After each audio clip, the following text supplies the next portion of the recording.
If you're a human being, this is your everything. Everything you know, everything you love, everything you need. Futurist Buckminster Fuller called it our spaceship. And whether we think of it that way or not, it's true. This miraculous, complex, and fragile vessel is carrying all of us on a journey through the vast black ocean of space. Whether we like it or not, we literally are all in the same boat. But unlike the Titanic, which didn't have enough lifeboats, we don't have any. And that should make you wonder, what is the condition of our little ship? How is everything? Ladies and gentlemen, Lynn Twist.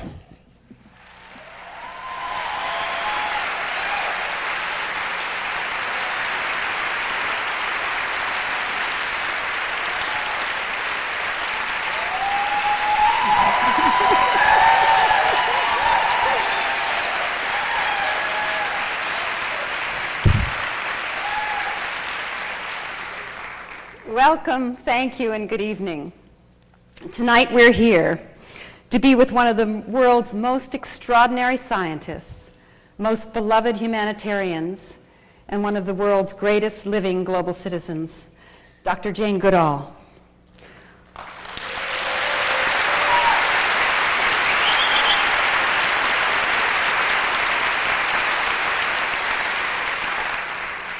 We're also here tonight to be educated and inspired. At this critical point in history, some say the most critical turning point in the history of life on Earth and in all evolution. Tonight we'll explore the true depth and meaning of an ancient indigenous prophecy, the eagle and the condor, and come to understand why it gives us an authentic and powerful reason for hope in these troubled and frightening times. With Dr. Goodall and two great indigenous leaders, one from North America and one from South America, we'll journey together and hope to arrive at a new perspective, a new understanding, and see an entirely new possibility for ourselves and our time. It's our intention tonight that we transform despair and resignation into optimism, possibility, and hope.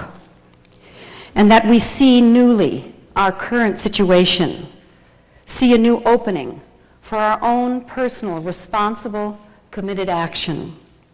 That we see while our future is not predictable, it is creatable, and it's ours to create.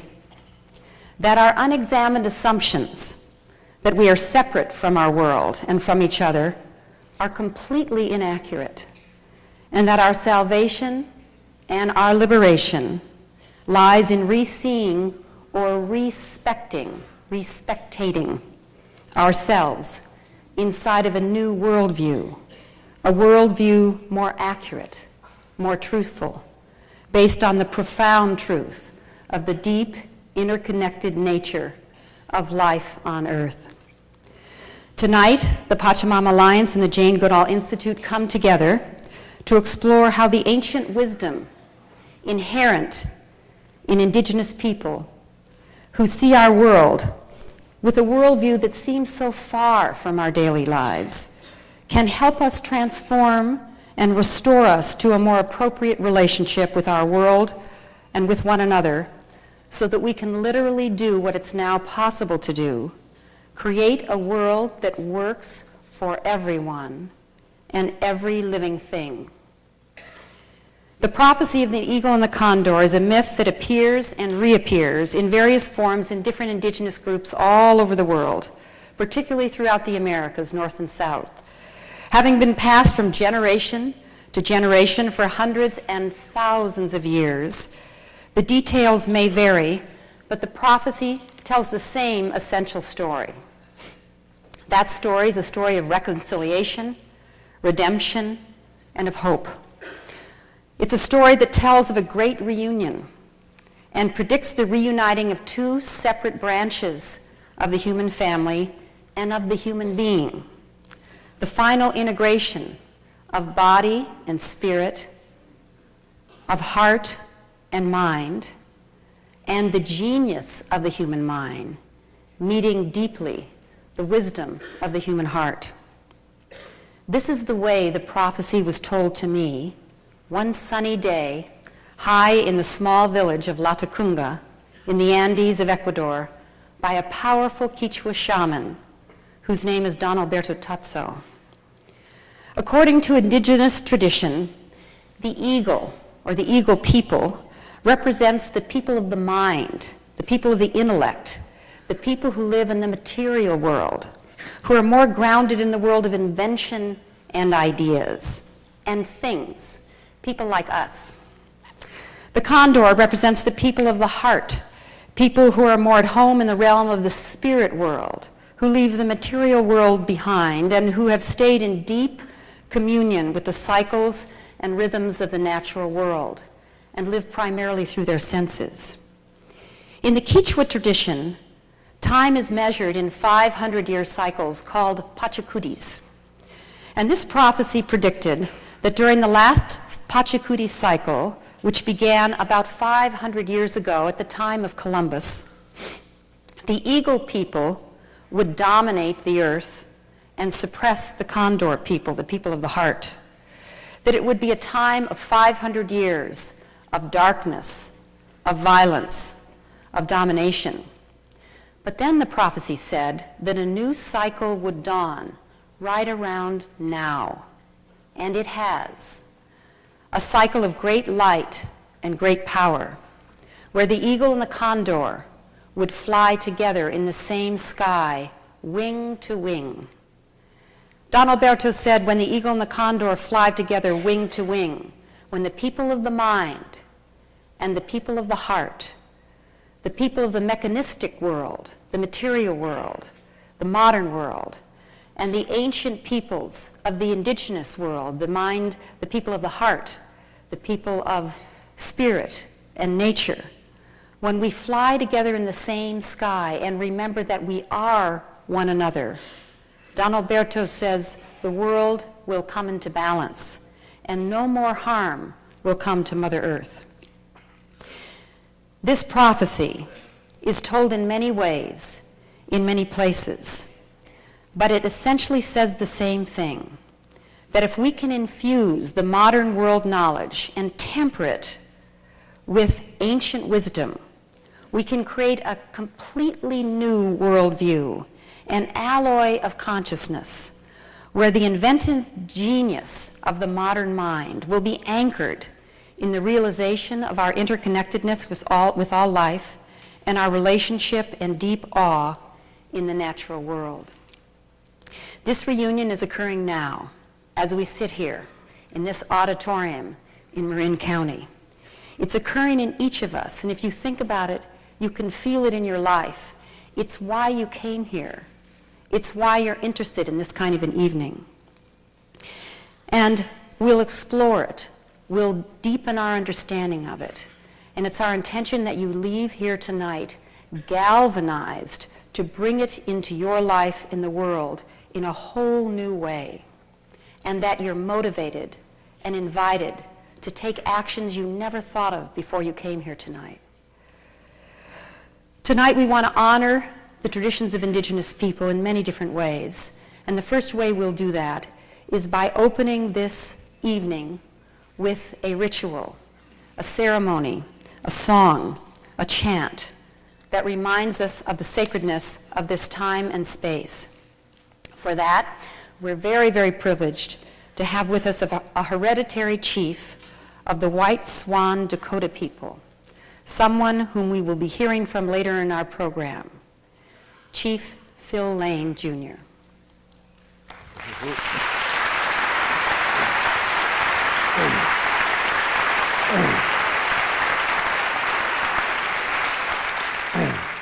Mi dako yepi, lilimi chante washtelo, my very, very respected relatives of the human family, so that we might join our hearts and minds together as one body and one mind and one heart, knowing that the honor of one is the honor of all and the hurt of one is the hurt of all. I would like to share a prayer in my own language, some in English, a little bit in Spanish, in respect to our relatives from the South, and a short song from our beloved white calf, buffalo calf pipe woman. And this song says, "Friend, do it this way. Whatever you do in life, you do the best you can. If you get knocked down, get up." Then it says, if you do it that way, the Creator is going to see you. Then it says, when one sits in the hoof of the people, one must be responsible. Then it says, if you do it that way, whatever you're going to ask for, that's exactly the way it's going to be.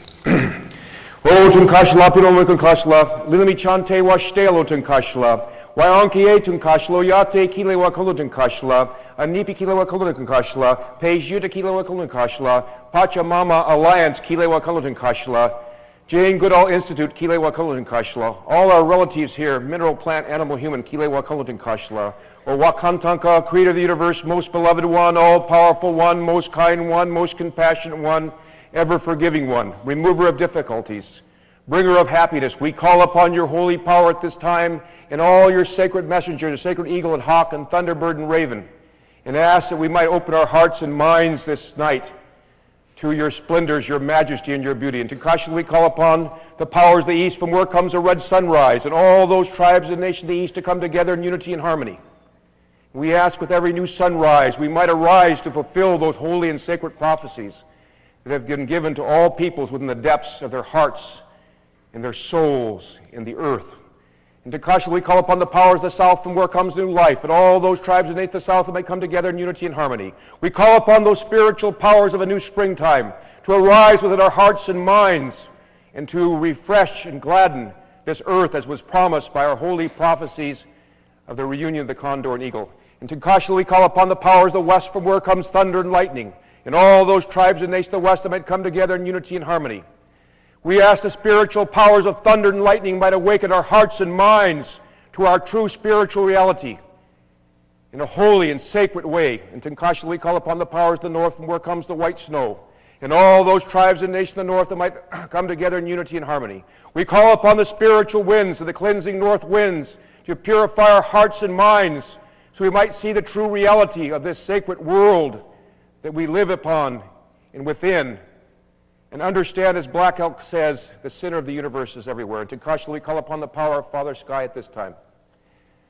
And all those holy beings that have gone before us, that surround us and infuse us, help us to understand what it is to be a good grandfather, a good son, a good grandson, a good brother, a good husband, a good friend, a good spiritual partner. And Wakantanka, Creator of this universe, we call and invoke your powers that the abuse of women might end upon this land, and we might arise again as true warriors and understand that the eagle of humanity has two wings, one is man and one is woman, and both must be honored and respected with fullness.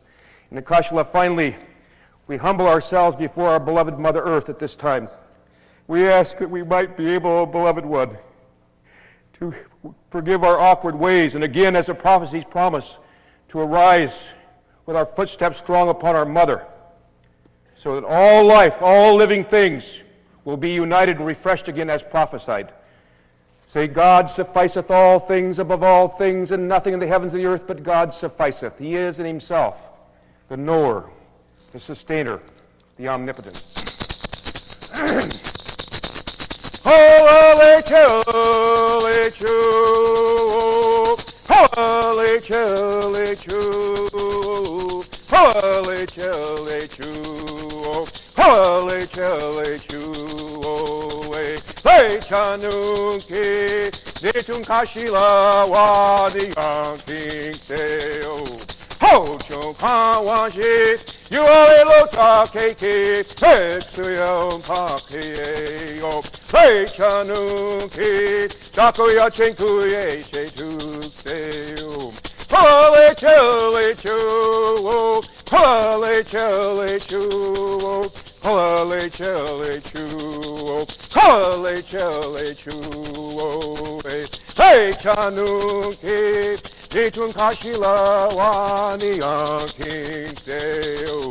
Ocho kawashi, You are lo takeke, exterior pakieo, lechanuki, takuya chinkuye chintu.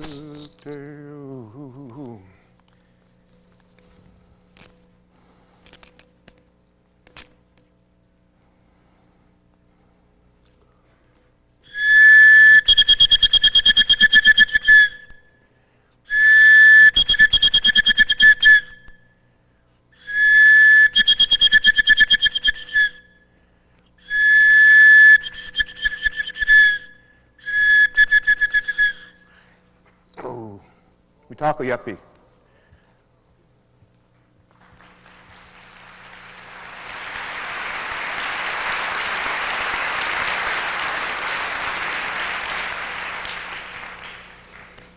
In the summer of 1960, more than 40 years ago, a young English woman ventured into the forests of Tanzania, Africa. She emerged later having proven that humans are not the only species who use tools, maintain long-term loving relationships, or experience complex emotions such as anger, fear, sorrow, and joy. These insights not only revolutionized the field of primatology, they shattered our long-held assumptions about what makes us human and reordered the way we view our relationship not only to animals, but to ourselves and all life. She achieved what must be the ultimate objective of any scientist, to have discovered truths that cause us to rethink our own place in the universe. Something else happened to that young woman as she sat there in the unspoiled glory of the African forest, patiently observing the behaviors of her beloved chimpanzees. A strengthening took place in her, a strengthening of something that is broken in most people who were raised in a modern industrial society, but not broken in Jane. A strengthening of her connection to the natural world. Her connection is unbroken and got stronger and stronger and stronger. While for most people, we're working to repair a broken relationship with the natural world. By simply being and observing and allowing herself to be instructed by the great wisdom of nature, the young Jane Goodall has become the personification of the fulfillment of the ancient prophecy of the eagle and the condor. So now, more than 40 years after she first sat down on the shores of Lake Tanganyika, Jane finds herself traveling the world as a United Nations messenger of peace, knighted by the Queen, the head of one of the largest educational programs in the world for young people, Roots and Shoots, and revered by millions and millions and millions of people. She is deeply respected as a scientist and even more deeply beloved as a human being. She's a person who holds great hope for humanity and ignites that same hope in the hearts of everyone she touches. She's touched me deeply, and I know you're here because she's touched you. And if she hasn't yet, she will tonight. She's that rare kind of human being who is imbued with spirit and the truth of the Creator, and she never forgets it. And her deep humility marks her as one of the great people living on earth today. Ladies and gentlemen, Dr. Jane Goodall.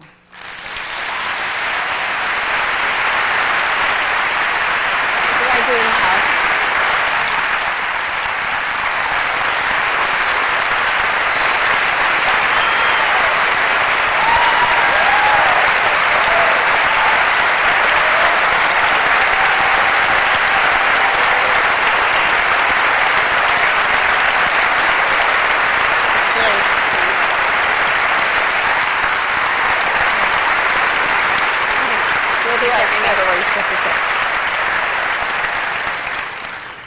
Michael, where does she sit?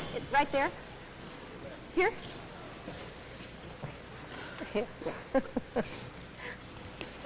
Couldn't remember our places there for a minute.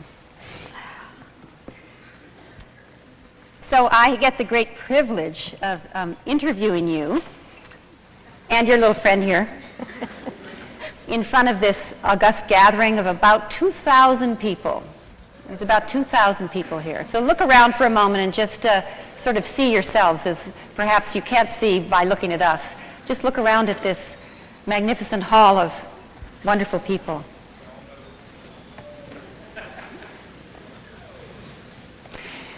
So Jane, I think the first question I should ask you is why you're wearing sunglasses. I'm wearing sunglasses because, you know, I've gone Hollywood. No, not really. No, it's a stupid eye infection. It's some kind of virus. 6 specialists have failed to detect exactly what, and they say, well, nature will take its course. It's now in its 7th week, so I'm getting a bit fed up with it. And before you ask me another question, may I bring another voice into this gathering? Please. The voice that I bring with me from my Gombe forest, a greeting as from one of the chimpanzees.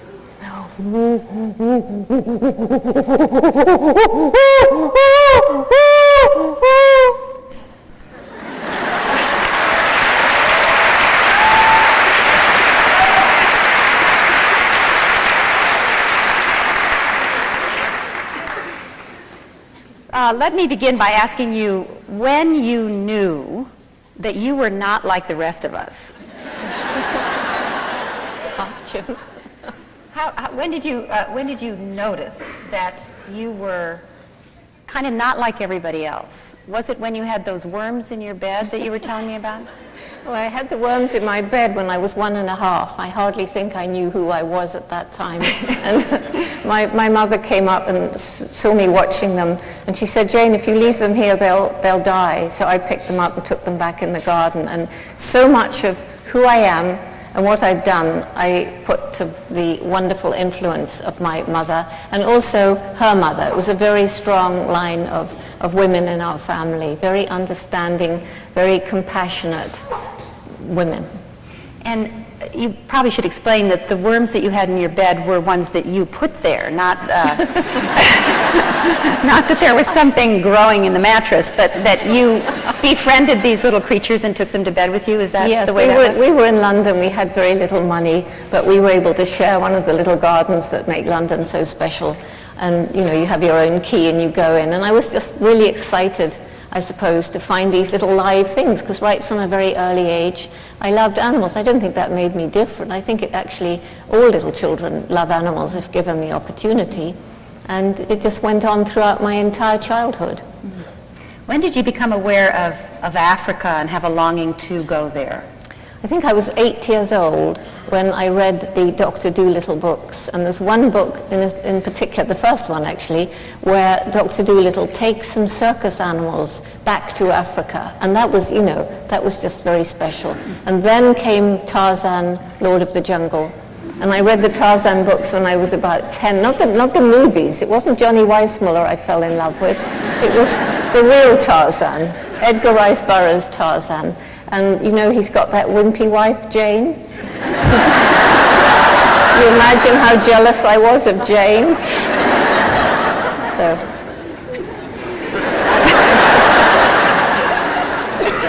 So it's really Jane's fault that you ended up going to Africa. You were trying to replace her, or what? No, it was just that this dream arose when I was about 10 or 11, that when I grew up, I would go to Africa, live with animals, and write books about them. I mean, I knew that Tarzan was a fantasy, but that was the dream, and everybody laughed at me because, as I say, we didn't have much money. We couldn't afford a bicycle, let alone a motor car. It was the end of World War II. My father had gone off fighting in the war, and we just heard rumors from the Dark Continent about poisoned arrows and sinister drum beats and all these tales. Actually, you know, considering what we're here talking about tonight, I've never thought of it before, but these were the first intimations I had of the indigenous people, other than stories that I read about the Redskins, which is what we read about as children in England. And what was the event that actually took you to Africa for the first time? Again, it was my mother saying, when everybody else laughed at me and said this was a stupid dream because I couldn't get there and I was the wrong sex. And Mum used to say, Jane, if you really want something, you work hard, you take advantage of opportunity, and you never give up, you will find a way. And so I had a job in London when I had a letter from a school friend inviting me for a holiday to Kenya. So I quit my job, went home, worked as a waitress to earn money, and finally had enough for a return fare to Africa by boat, because that was the cheapest then. So 23 years old, bye-bye family, friends, country, off I went on this tremendous adventure, which is still continuing now.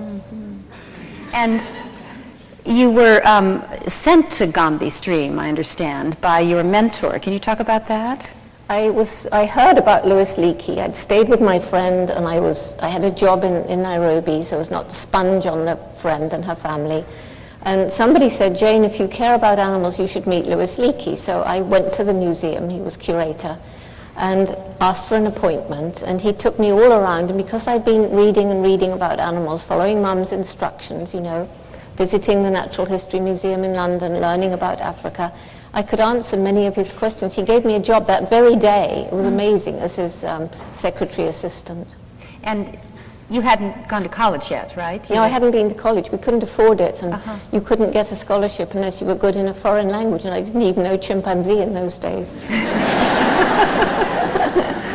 So he sent you to Gombe Stream? Was that the? Yeah, he had me working for him for a year, and then he took me on a dig to a place which is now very famous, Olduvai Gorge, but in those days it was totally unknown because no human fossils had been found there, and all the animals were there, and I was allowed to walk out on the plains, and lions and rhinos, and I met them.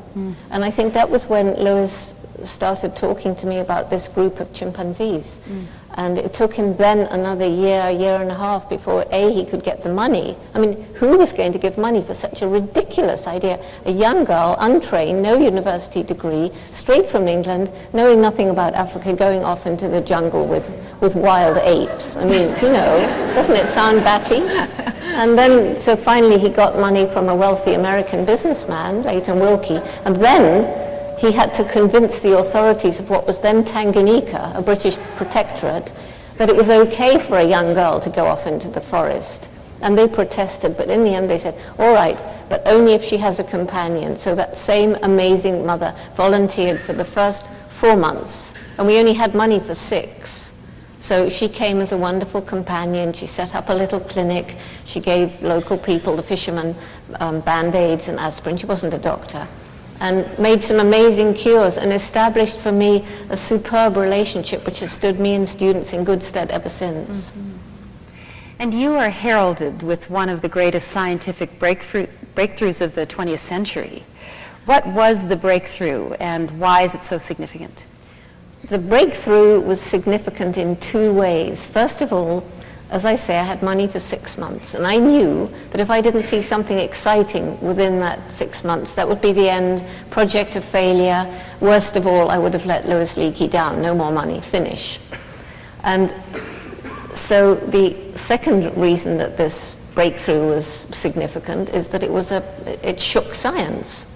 What it was the observation that chimpanzees can use and make primitive tools. And this was when I saw David Greybeard, the first chimpanzee to begin losing his fear of me, crouched over a termite mound, picking pieces of grass, pushing them down into the termite mound and picking off the termites, and sometimes picking leafy twigs and stripping the leaves and making a tool.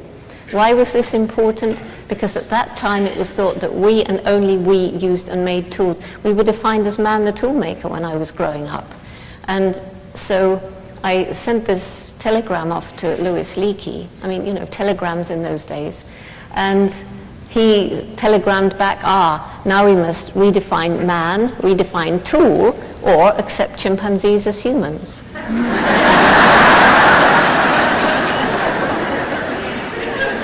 And how long were you there before this happened? You observed them, you didn't interact with them, yes? You just observed them. They were running away. They were running away from you. They're very conservative. They'd never seen a white ape before, and that's what I was. A rather weird white ape.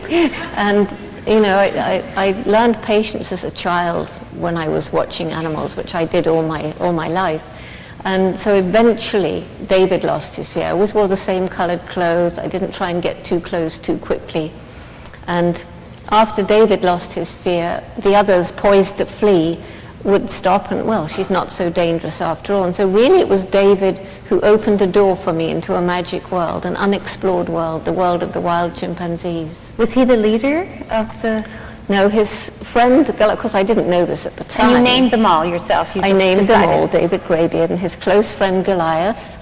And Goliath was the top-ranking male. He wasn't actually big, like his name implies, but he was very courageous.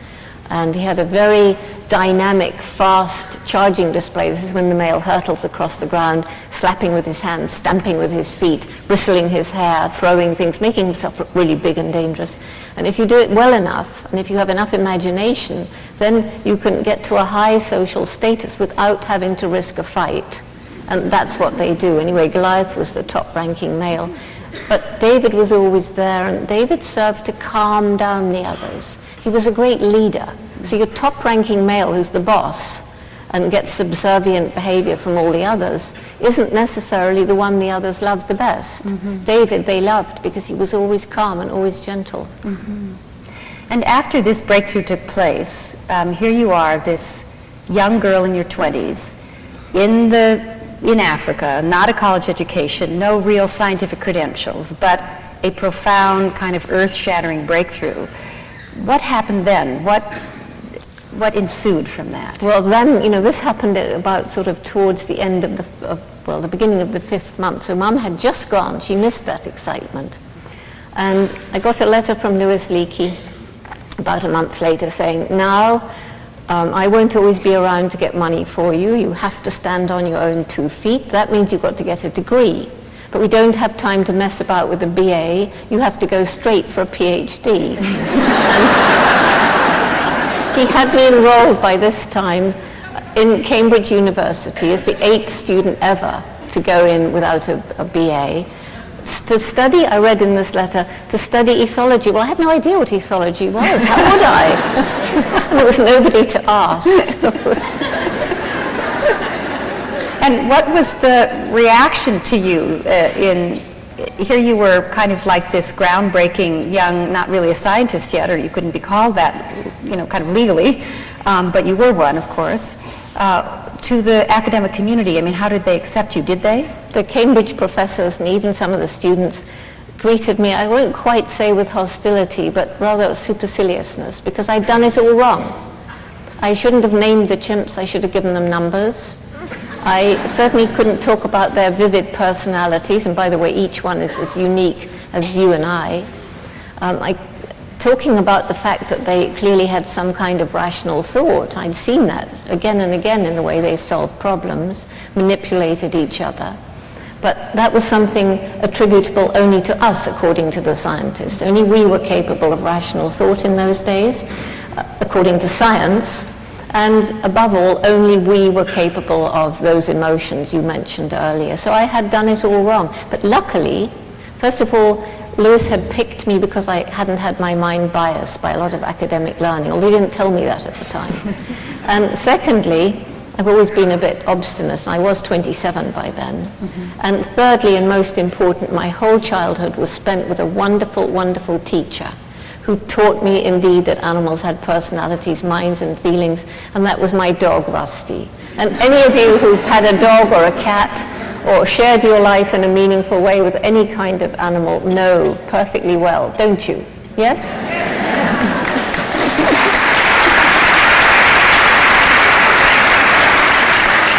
I just have to ask you this. When your mother left, were you scared? Well, I wasn't scared. Oh. And I have always loved being alone. I mean, I love people too. I'm lucky that way. I can jump from one world to the other. What I missed was sharing. Mm-hmm. That when I saw something exciting, I had a cook and somebody to drive the boat, because Mum wouldn't leave until Lewis had established that I wasn't alone. But although they listened, they couldn't quite appreciate how exciting tool using was, because why not? I mean, why shouldn't the chimps use tools? It didn't seem very strange to them. So what would you say is the most important work that you're doing now? I would think now, I think the most important work in the past was, as you say, blurring that line that used to be seen as so sharp between humans on the one hand and the rest of the animal kingdom on the other, and thus teaching us a new respect not only for chimps, but the other amazing non-human beings with whom we share this planet, these amazing other creatures with minds and feelings similar to ours. But right now, the chimpanzees are among the many, many species around the world who are endangered as we destroy their habitat and hunt them for various reasons. And so an enormously important work that the Jane Goodall Institute is doing is trying to conserve chimpanzees and their habitats across their range. But from my own perspective, right now, at this point in time, what is the point of my using my last years killing myself to try and save these amazing beings? What is the point of anybody trying to kill themselves to save animals and forests, or even working to save the forest for the indigenous people, if we're not raising new generations to be better stewards than we've been? We've done a lousy job. And you know, when I look at my 3 little grandchildren and think how much we've damaged the world since I was their age, I feel this deep shame. And that's what led to the Roots and Shoots program that you mentioned, working with young people to help them, to empower them. First of all, to teach them what the problems are, and then empower them to select those problems that they feel they can do something about, and that will depend on how old they are and where they live, and empowering them to act, and then become proud and excited because they see they're making a difference. What's the origin of the name Roots and Shoots? Can you explain that? It's symbolic. I love symbols. My whole life has been symbolic, I think. But it's roots making a firm foundation. Shoots seeming tiny, but to reach the sun, they can together break through a brick wall. And if we see the brick wall as all the problems that we've inflicted on this planet, the environmental ones, the social injustices, the cruelty, the crime, today there's terrorism, there's drugs. It's a pretty messy world, but this is a message of hope that hundreds and thousands of Roots and Shoots, young people around the world, can break through and can make this a better world. So each group tackles 3 different kinds of project. One, to show they care about their human community. One, for animals, including domestic animals, including the animals we breed to eat. And thirdly, for the environment. And since 9/11, a very, very strong push for a peace initiative, helping young people to understand people of other nations and cultures and religions. Wonderful. And how many,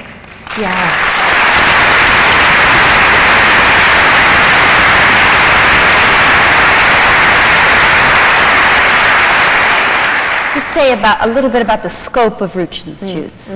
Well, it started in Tanzania, in Dar es Salaam, where my house is, where I never am, but there's a house there, with just 18 high school students from 9 schools. Today, we have more than 5,600 groups, it's probably 7,000 by now, in more than 80 countries, and they range in age. We have projects for preschool, right the way through university, and it's even appeared in prisons and senior citizen residences. So it's literally creeping around the world.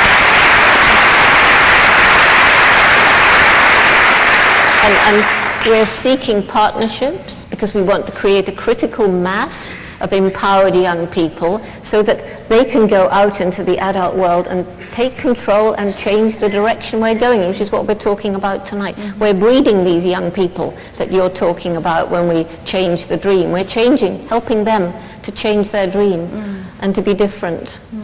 Wonderful. I want to just share what you shared with me about your birthday, and then we'll turn to Indigenous people. Jane was 70 years old on April 3rd, 2 weeks ago. Poor old lady.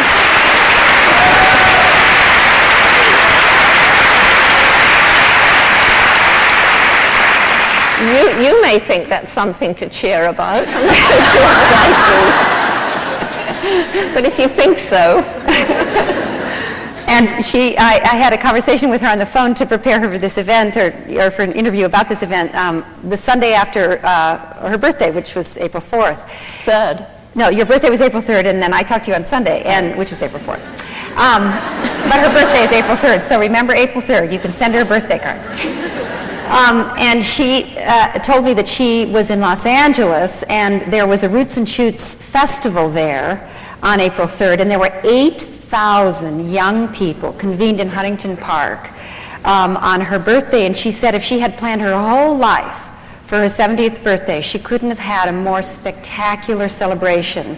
8,000 young people committed to transforming our relationship with the environment, to really stepping out and stepping forward in the way that Roots and Shoots has trained them to do, celebrating that and her birthday last April 3rd. So if you can imagine it, I mean, say a little bit about... As a surprise, well, everybody was seated, all these 8,000 people sitting on the grass, and the surprise was, I think many of you saw the giant peace dove outside, which was the brainchild of Matthew Hoffman, who's somewhere here tonight. He was out there flying the dove.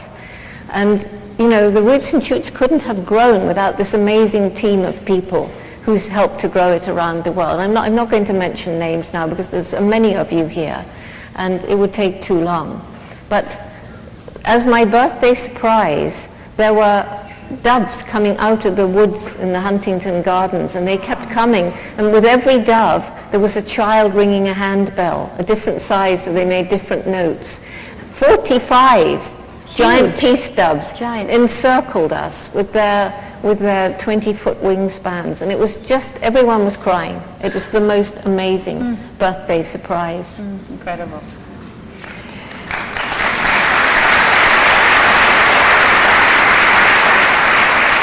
And by the way, those doves are being flown all around the world on the 21st of September, which is UN International Peace Day. Last year we had 300 doves in 30 countries. This year we're aiming for at least 10,000. Wonderful. Well, LA is committed to 500. So how many is San Francisco going to do? Are you going to let them beat you?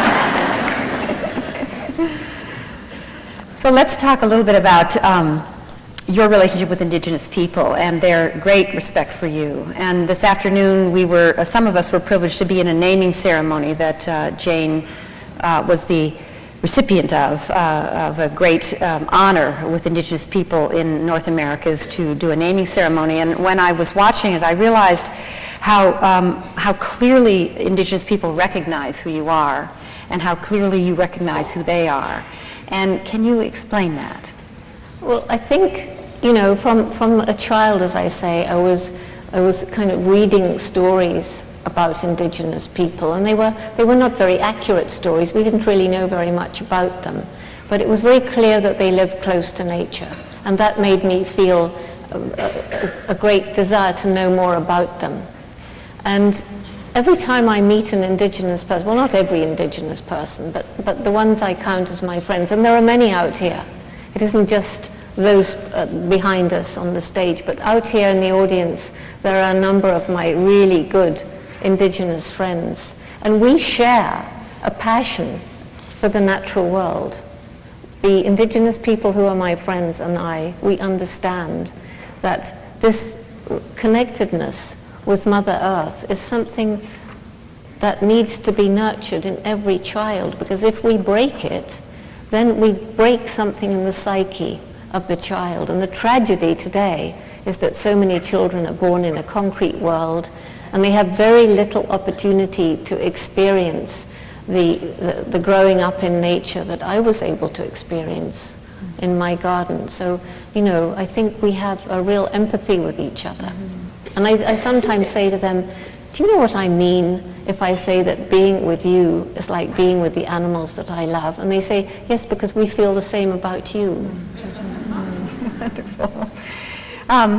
As you know, the Pachamama Alliance, which is sponsoring this evening with your institute, is involved with the Achuar people in southeastern Ecuador in the Amazon basin. And I know that you and I know that you're involved with them, that you stand with them, that you support them. And can you talk a little bit about your experience of the Achuar people before we bring out one of the Achuar leaders?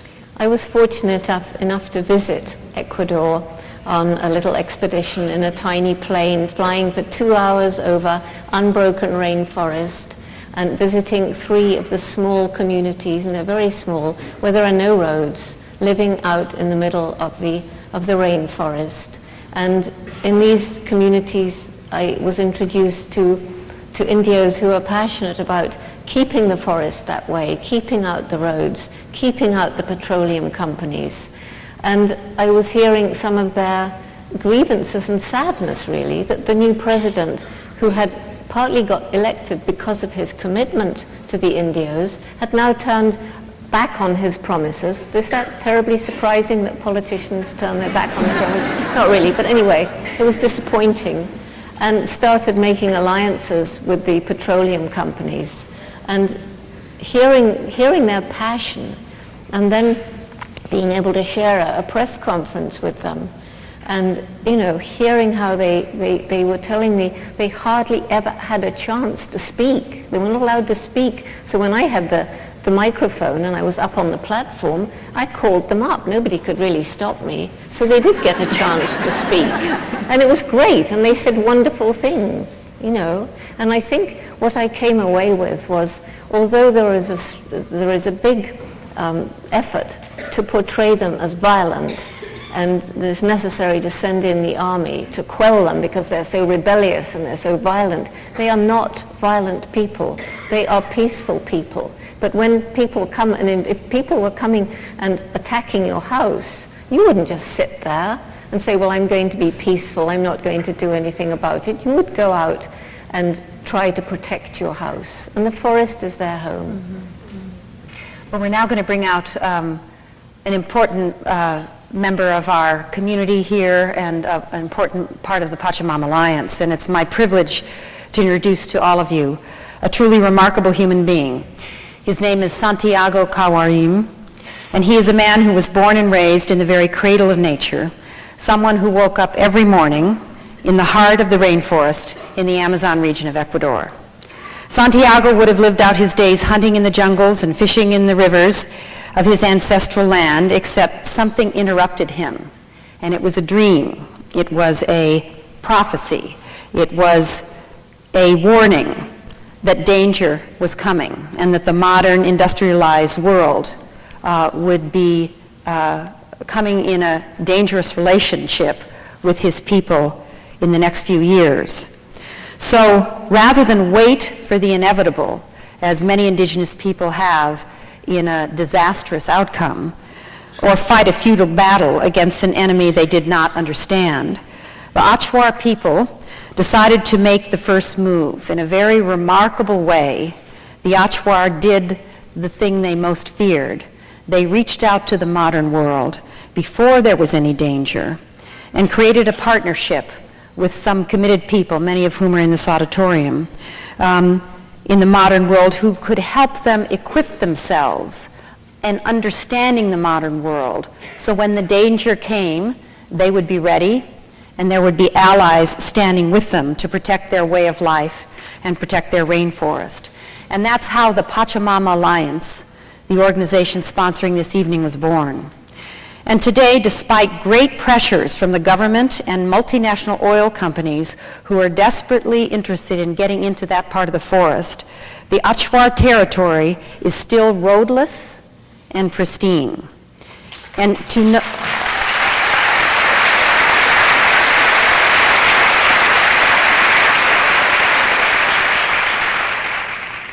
in no small measure thanks to the leadership of Santiago. Santiago served 2 terms as president of the Achuar's governing federation, FINAI, and during the 6 years of his leadership, FINAI went from a fledgling rudimentary organization to become one of the most trusted and respected indigenous federations in the entire Amazon basin. Santiago is respected not only as a great leader of his people, but also for his leadership in unifying the indigenous people of the entire region. Before we meet this remarkable man, we wanted to show you a 6-minute film Pachamama has recently produced that gives some insight into the kind of challenges that the indigenous peoples of South America are facing, and how they are meeting those challenges with great imagination, courage, intellect, and heart. And now the film.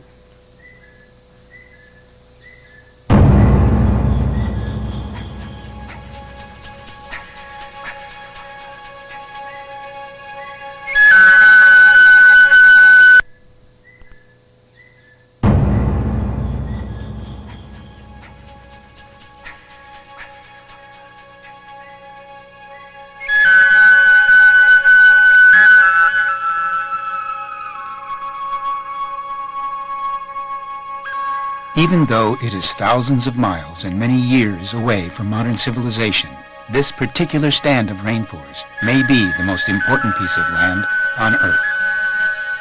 Not only because it is home to the planet's highest level of species diversity, and to human cultures that stretch back millennia.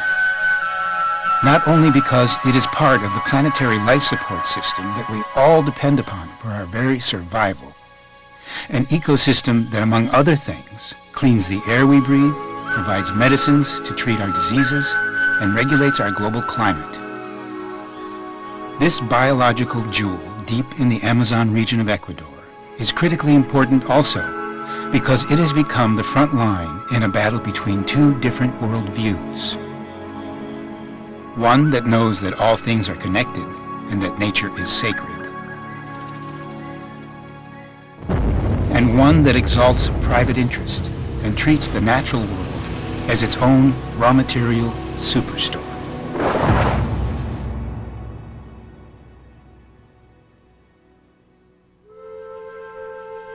This is the territory of the Achuar people of Ecuador.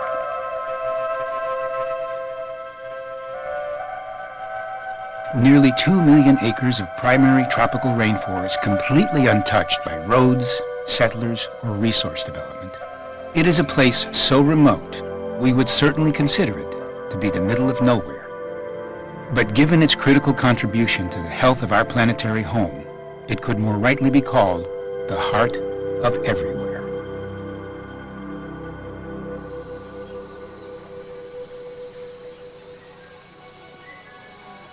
This pristine emerald treasure has remained untouched largely because the Achuar have kept it that way. They are part of a proud and unconquered people whose ancestors united to expel the Spaniards in the 16th century. They did it with such determination that the outside world left them alone for the next 400 years. The Achuar are a dream culture, deeply guided by their inner world. A decade ago, their elders began to have visions that told them that a new threat was coming from the outside. But this time, the threat was driven not by the colonial world's greed for gold, but by the industrialized world's hunger for oil.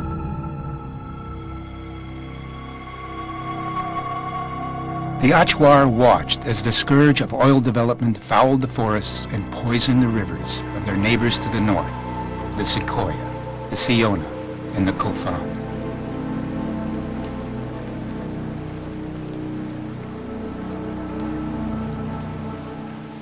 In one generation, millions of years of biological evolution and the accumulated wisdom of proud and ancient cultures were all but swept away in the polluted backwash of the modern world's insatiable hunger for petroleum and private profit. Determined this would not happen to them, the Achuar leaders made a bold decision. They would initiate what they most feared, contact. So they reached out to the very world that was threatening to destroy them. Their aim was to form an alliance with people from the modern world who could help equip them with the knowledge and skills they would need to protect their homeland, not just for themselves, but for people everywhere. Their bold strategy is working. With the active partnership and support of committed people from around the globe, and in spite of increasing pressure from the Ecuadorian government, the Achuar have thus far successfully defended their rainforest home against the incursion of oil development. By taking this stand, the Achuar have inspired other indigenous groups to join them. For the first time ever, former rivals, the Shuar, the Sapara, the Shiwiar, and the Quechua, have organized in solidarity with one another. Together, they have become a strong, effective, and growing force standing in defense of the natural world on behalf of all of us. But the pressure against them is mounting, and the stakes are getting even higher. The new Ecuadorian government, burdened as it is with foreign debt and ensnared in the global monetary system, increasingly sees oil development as its only way out. So the battle for our future goes on, and our Indigenous partners continue to stand on the front line. They battle not to resist the modern world, but to affect it, to transform this clash of worldviews into a merger, so that the technological genius of the modern world proceeds in recognition of the interconnected nature of all things. These are people who have temporarily set aside their traditional way of living in order to permanently protect their ancient way of life and to preserve the natural world for all humanity. We have the opportunity and the privilege to stand with them in this unprecedented endeavor. Please join us.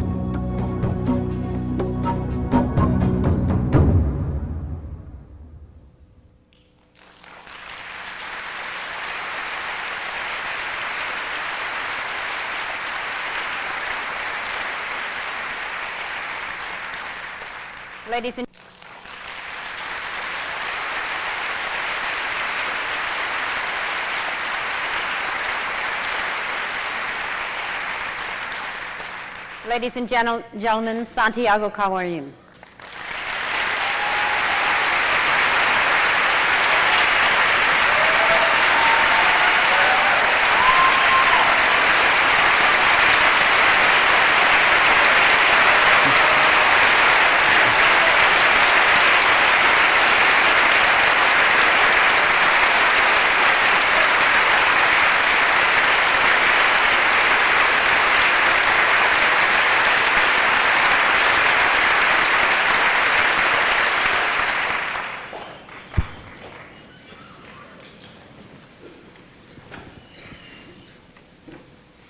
Ayo, bikia arakia Ecuador nunca tepak mon waya ikamia pinyahay. Parima ta Ecuador nunca nam ikam tepak mon puhinya nona naihe timahi tahe. Tura kun shiram barahe atumhe waine ko asan nikaska jeng Goodall tenu kapunu imero ina nungke hismana nohe wene ko san shiram marahe jeng Goodall amin achuar shiram nindin turmon iterhame no ya ensanak ina mikri Lynn Twist ina shiram mikri no ya ga atum pachamama irundramo iha chikat kak marmananona achuar waramon iterharme. I come from far away, from the Amazon region of Ecuador. I am here representing the indigenous people who live in the tropical rainforest. I'm happy to be here with all of you, and especially Dr. Jane Goodall, who has visited our territory. I bring greetings from the forest to you, Jane Goodall. And to our good friend Lynn Twist, and to our partners in the Pachamama Alliance, I bring the gratitude of the Achuar people. Wikia hindasha kungwembuka teruna osha tsamonam kungwemsha tsamonam nuyanga ho atumehe pampa he hamra moronana osha tsamonam ayachinki yahasmo chichanya monam nasi yumi tupo thenya monam puhuvithe wikia uchi asanka ikamga inya kemri auka musrach mo sokatinu te tinu yahe turaya turjame turchatwen kiwehi Sham arutam puhute musra tahtu sabakiri nawe turasha I puhu asar turchat wen kursha kuntu chundim hi waruka tinkun masha ikama na wakanisha tusar nukap musach inya kemringa binya aenzrun ni ujuma merususarute shira wet makwiti turo asakrin jamaya ho mash irundrar atum he Nuyaga tarima ta enzirundra takat horkin nuithe ayamruktin inya Camry. I live in a place where there are no automobiles, no roads, nothing made of cement, and no noise except for the call of the birds and the monkeys, the rush of the wind, the sound of the rain. When I was a young boy, I thought the forest would always be there, that nothing could bring it harm. But today, Sham, the spirit of the forest, and Arutum, which brings equilibrium, harmony, and balance, feel threatened. For us, this is a great worry, because no one knows what will happen if the spirit of the rainforest is menaced. For many thousands of years, the forest has given my people everything they needed. And for many thousands of years, it has protected us. Now it is time for us to protect it. Yamaya hui chichamain kin kapuehi. Turasha I wakani kakarmari he yedmate wahat kir wehi. Turar no tura kurshiram nindim he mash puhunya ais puhunya na nunganam no ayambro asar. Chikish tarimat ain sirunana au haisha masha chiker wehi we inya ya chi tarimat ain huya tarimat ain hundri fil we wen kaur menanu hai achikahi turanuya gain sang aliang sapa chamama irundra mohesha tukitakak makir wehi tro asar yamaya hu shiram warahe. We are facing our challenges with serenity, with strength, and with hope, because we know that as we stand to defend our rainforest home, we are defending it for the well-being of everyone. We have many indigenous nations standing with us, including that of our brother, Chief Phil, an indigenous man from the far north. We also have allies in the Pachamama Alliance, people who live in the modern world but whose hearts are in the rainforest, people who are standing with us in our defense of our rainforest home on behalf of people everywhere. Sabemos que tenemos mucho que aprender de ustedes y ustedes de los pueblos indígenas, sobre todo cómo conectarse con la madre tierra y empezar a cambiar en la gente la conciencia de respeto a los derechos de los pueblos originarios y sus recursos naturales, y no seguir el camino de Aheim, que en los primeros tiempos del pueblo Achuar empezó a exterminar sin ver el futuro. Y por eso creo que el mundo moderno debe empezar a aprender a no seguir ese camino. We know we still have much to learn from you, and you have much to learn from indigenous people. Above all, how to live in harmony with Mother Earth, and how to change the consciousness of the people of the North regarding the rights of indigenous people and their natural resources. Our mythology tells of a man named Ahem, who killed almost all of the Achuar people with no regard for the future. The modern world must learn not to follow that path. En nuestros sueños y en nuestras visiones hemos visto que las amenazas se acercaban, pero nosotros tenemos esperanza de unirnos todos juntos y cambiar el mundo juntos. Únense con nosotros, Makite. In our dreams and visions, we have seen that this threat was coming and that its impact would be formidable. But our hope is that with our spiritual powers and your help, we continue to change the world together. Please join us. Thank you.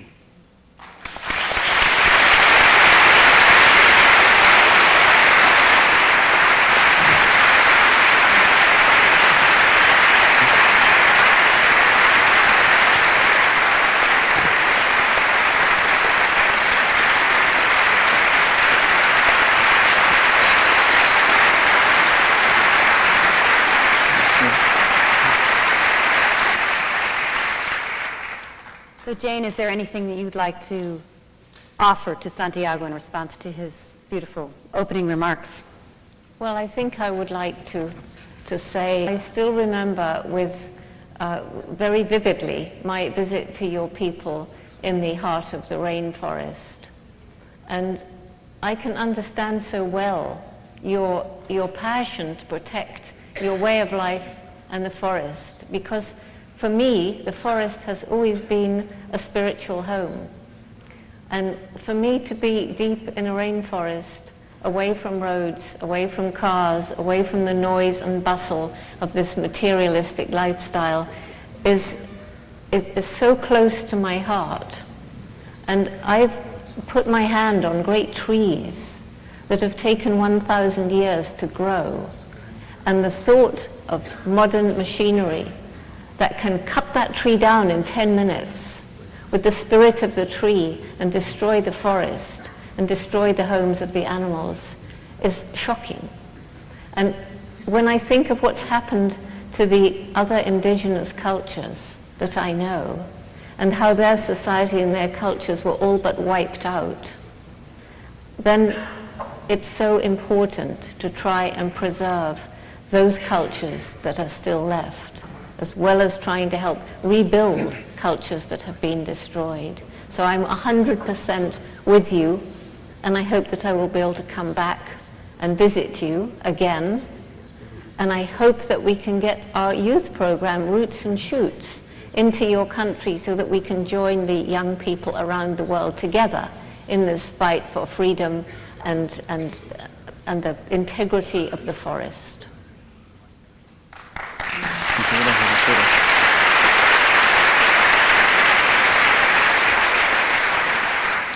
Santiago, anything you want to say?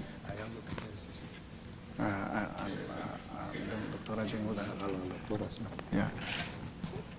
Primeramente, mis saludos a nombre del pueblo achuar, a la doctora Goodall.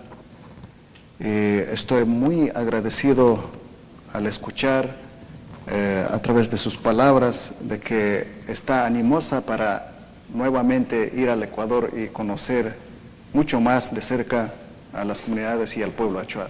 I'm very happy to hear the words of you, Dr. Goodall, and it's very important to be allied with you in our enterprise. Y esperamos pues que usted, doctora, que conoce los problemas mundiales, los problemas de los pueblos del mundo, también haga algo por nosotros, hablando con las autoridades de los países latinoamericanos y de otras partes del mundo, para que esos gobiernos de turno vayan tomando conciencia y de seguir respetando a los pueblos, más que todo a los derechos de los pueblos originarios. And it's very important for someone of your stature in the world and other people like you to speak to the governments of not only Latin America, not only Ecuador, but governments all over the world in order that we indigenous people can be protected and continue to thrive.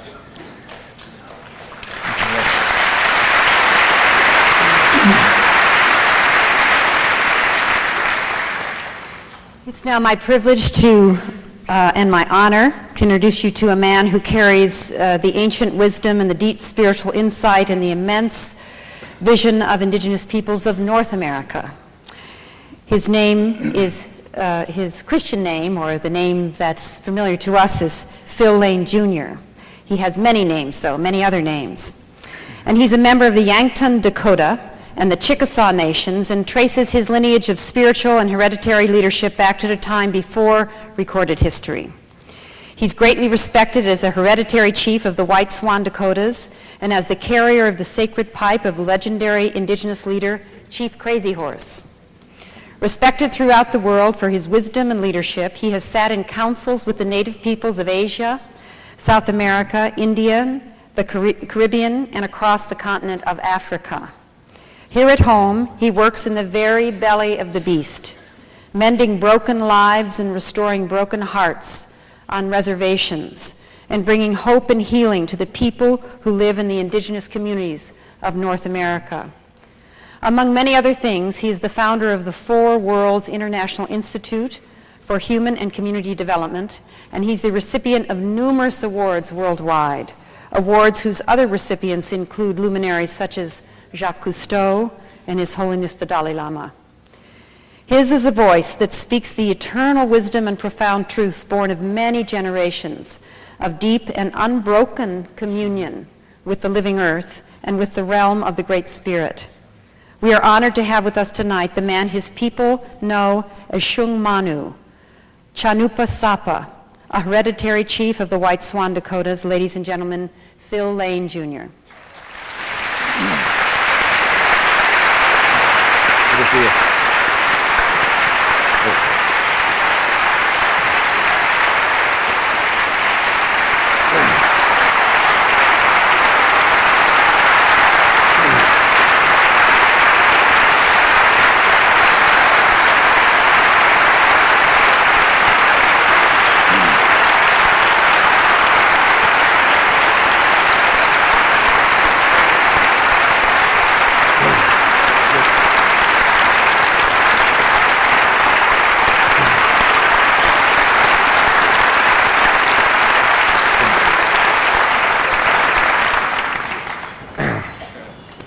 Mitako Yepi, my very, very beloved relatives, and both in this world and the spiritual world, I'd like to extend to each one of you a warm handshake and a warm embrace and say I'm very, very, very honored to be with you all.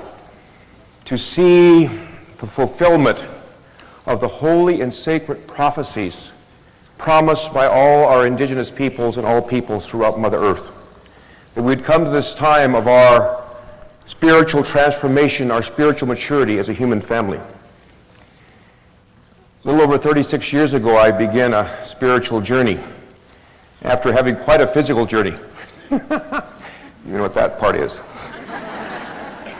And I had the opportunity to go down to visit my Quechua and Aymara brothers and sisters in Bolivia in 1970 and 71. For 2 years, I got a chance to walk the Andes with the elders there and hear of the holy prophecies, the reunion of the Condor and Eagle, which I'd already heard from here, because prior to the coming of the other tribes of Mother Earth to the sacred land, as was prophesied, there existed a great union that stretched throughout the Americas and across the Caribbean, called the Union of the Condor and Eagle. The eagle representing the people of the north and the condor the people of the south, as well as east and west, because the city of Caracas is actually named, called the Eagle. And that lake where Caracas now stands was a lake, sacred lake of the Eagle. And across this sacred land, great commerce and trade and mutual support and relative peace and harmony existed. Across the Gulf of Mexico, where it's great commerce. In fact, there was lighthouses guiding this conference, this trade. Up the Mississippi were great mountain cities.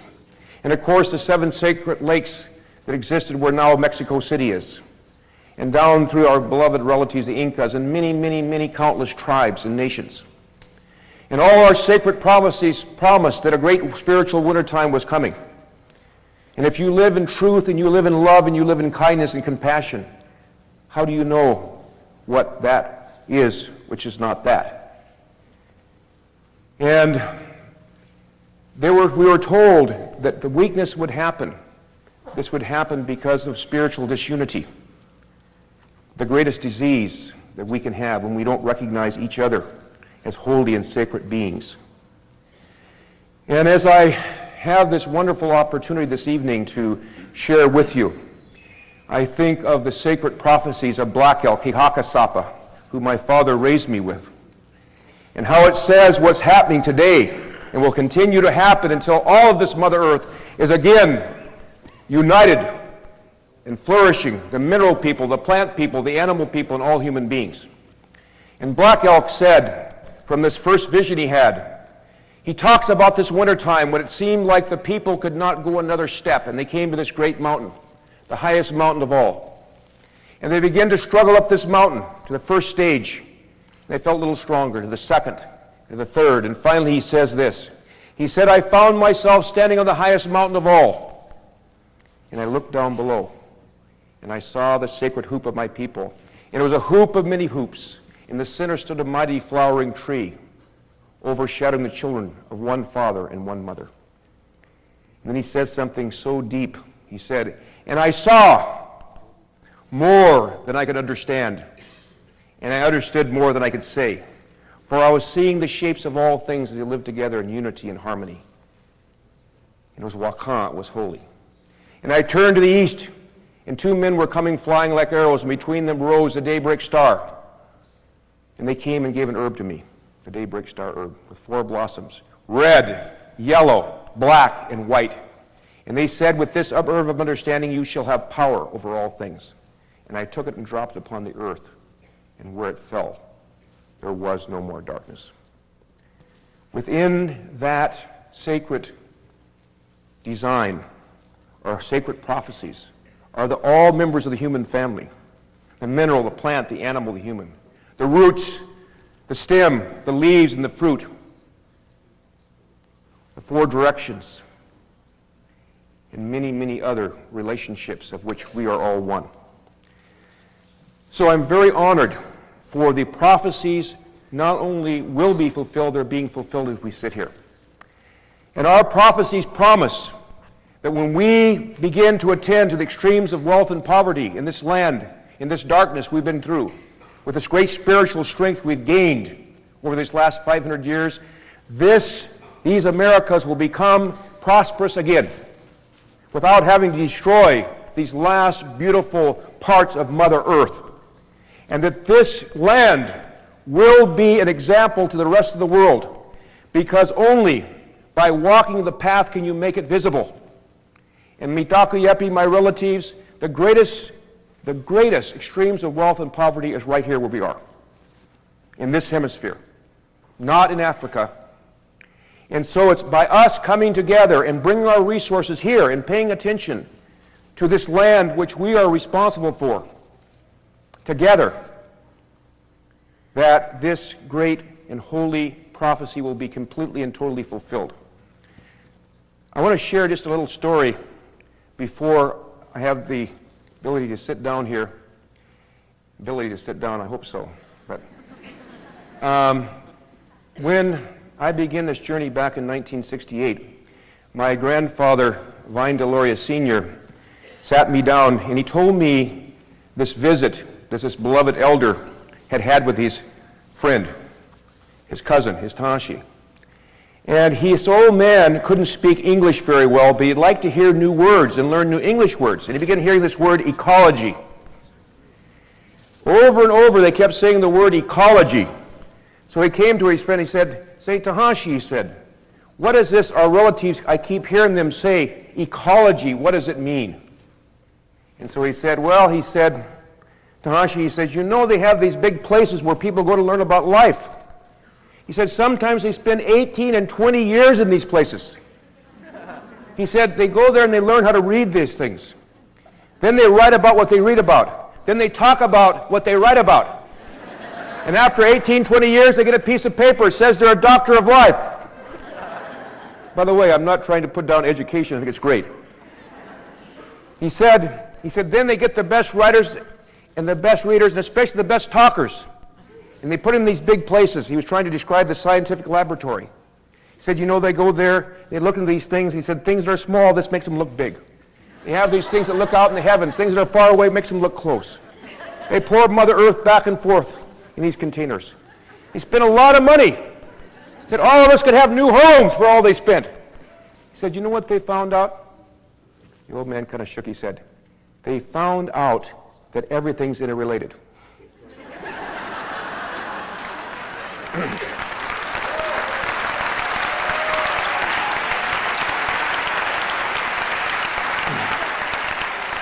They found out when you pollute the water, which all living things drink, you pollute all living things. They found out when you pollute the air, which all living things breathe, you pollute all living things. He said, what do you think about that? The old man kind of shook his head and kind of smiled. He said, He said, I was wondering they get around to that. I was wondering when they get around to that. Look what they do. He said, they have these things that go off to the moon. They got these boxes, you can see people running inside. We've got these fast cars, people kill each other. He said, you know what? We've forgotten a simple truth. That's Ina. That's our mother. Look what we do to her. We cut her hair where it shouldn't be cut. And we rip up her skin where it shouldn't be ripped up. And they take and drill holes inside of her and suck her blood out. Then we put things inside of her and blow her bones up. Then he turned to my grandfather and he shook his finger and said, and what would happen if you did that to your mother? She'd die. He said, that's exactly what's going to happen if we don't begin awakening to our true destiny, our true spiritual reality. For that's who we truly are, spiritual beings on a physical journey. And I might say, my father just passed away just 2 weeks ago. And he went in a good way. And I remember just before he died, he even told us exactly the month he was going to die. A number of people. I didn't find out until after he died. But he said, son, when it comes time for me to go home, he said, I'm just going to get my best horse ready. I'm going to braid eagle feathers in his mane and his tail. I'm going to play thunder, lightning, and rain on his heart side. He said, I'm going to get on. He said, I'm going to ride up the top of that hill. He said, I'm going to look back, turn around, and I'm going to wave. And you'll all be there waving. There he goes, there he goes. He said, I'm going to put my horse up at the top of that hill. And on the other side, there the people will be, and they'll say, here he comes, here he comes. He said, I'll ride down next to the sacred hoop of our people, and I'll tie my horse, and I'll sit there with the elders, and we will be praying and be with you by your side at all times and all places. So finally, I'd just like to say, I'd like to honor our Miwok relatives whose land we're on right now. And Chief Marin.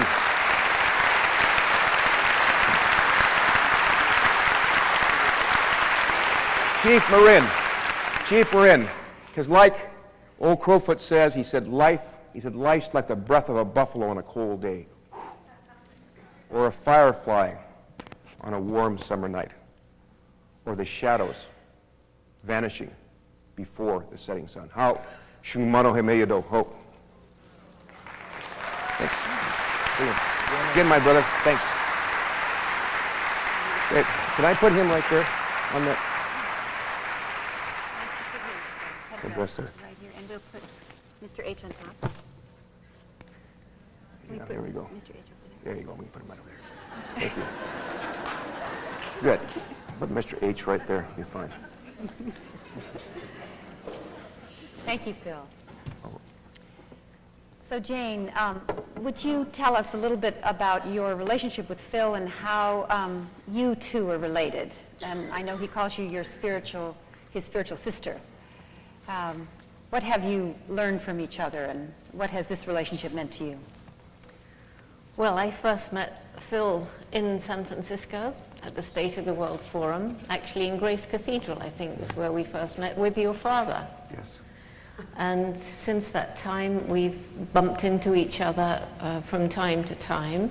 But the most significant connection that we made, I believe, was when you were organizing the reunion of the Condor and the Eagle in Dominica.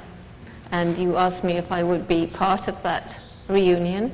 And I had the great honor of being there for 4 days and taking part in the first attempt to revive this ancient spiritual and trading connection between the peoples. And there were people there from way up in the north and right down to the very south. And it was a very amazing occasion. And that was when you honored me with one of 11 sacred. Why don't you tell about this? Well, back in 1985, we were working towards ending alcoholism and drug abuse, and so a wonderful elder of ours, Lionel Kinua, comes home swimming. He shared with us a beautiful ceremony that was adapted to this time and age, and this is a ceremony when a warrior would ride into battle at a time of greatest need and drive a stake in the ground and tie themselves to that stake and say, from where I stand, I shall not surrender. You can kill me, whatever you want to do. If you kill me, I'll fight you in the spiritual world, in a good way. But this has to end. This has to end. I stand and give my life. And so back in 1985, in the first community we had that went up to 95% sobriety, which is just growing all across this country, we drove these stakes down the ground.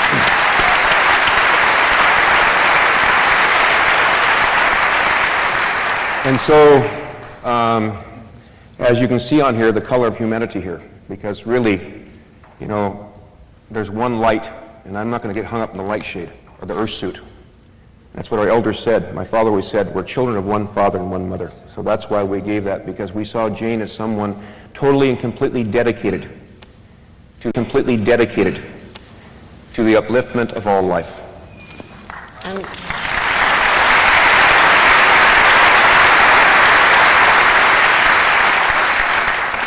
they also told me that this would empower me to speak with the voice of the indigenous people.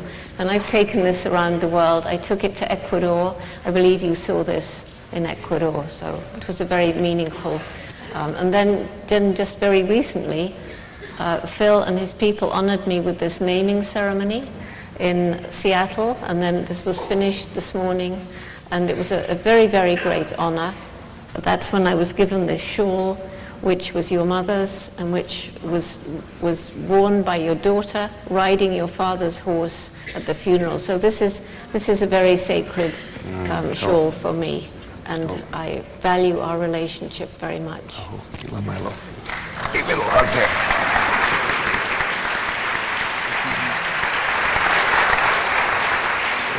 He's my little brother, by the way. He's my little brother.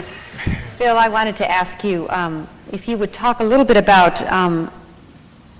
this thing that I was privileged enough to witness this afternoon, the naming ceremony, and that for many years, a ceremony like that is never done in public, was held tight and close, these rituals. Indigenous people in our part of the world, in North America, have had to protect these ceremonies and do them in secret, and yet now you openly did a very sacred ceremony in public with 100 people this afternoon, and began it in Seattle with several hundred people at the Indian Cultural Center. Can you explain why they've been secret and why now you're bringing them public? Well, my father, who passed away at 89 winters, was a very, very, very strong protector of our traditional ways. And of course, as you know, when the first relatives came here from other tribes, of course, we openly did our ceremonies. You know, they'd come and be part of it because we're all relatives. We always like to make relatives. And of course, with the tremendous winter we've been through, the people have kind of held tight. But my father, before he left, he said, "Son," he said, "the prophecies have been fulfilled. It's time that we need to share everything in our treasury with all humanity. If people don't understand what respect is, that's their issue. But we have to be who we are. We have to be who we are from our heart and not be ashamed of anything about ourselves, whether they're European tribes, Asian tribes, African tribes, or native tribes, or we're combinations. The most important thing is to remember, he always said this, was the most sacred ceremony of all ceremonies is the birth of a child. That's who we are, sacred beings. And I'll tell you, this earth suit gets pretty wrinkled pretty fast. So I'm glad I'm not this. It's true. Yeah, it's pretty good.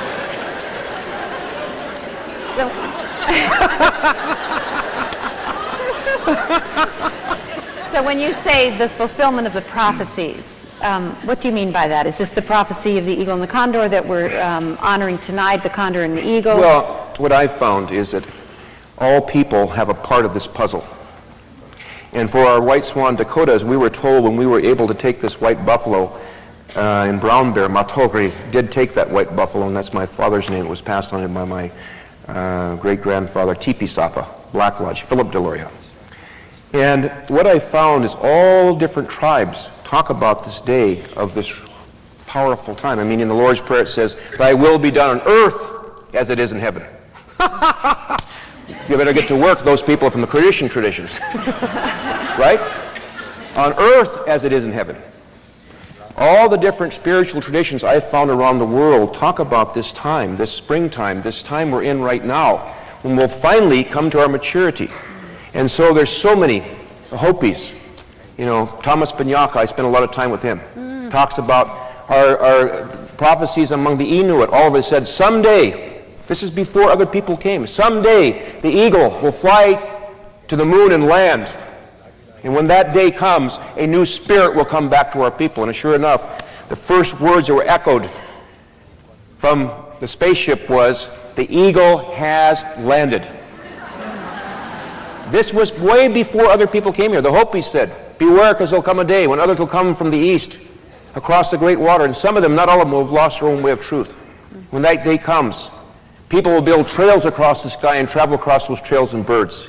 And beware, because when that day comes, people will build trails across land and go across these trails in bugs. I asked third graders one time, they said Volkswagens. Then they said they'll build cobwebs across this land and speak across these cobwebs, and other prophecies. There's so many numerous ones that we've gathered over the years, but they all fit together in a perfect puzzle. I'm sure Jane's found them in Africa, back in the depths there.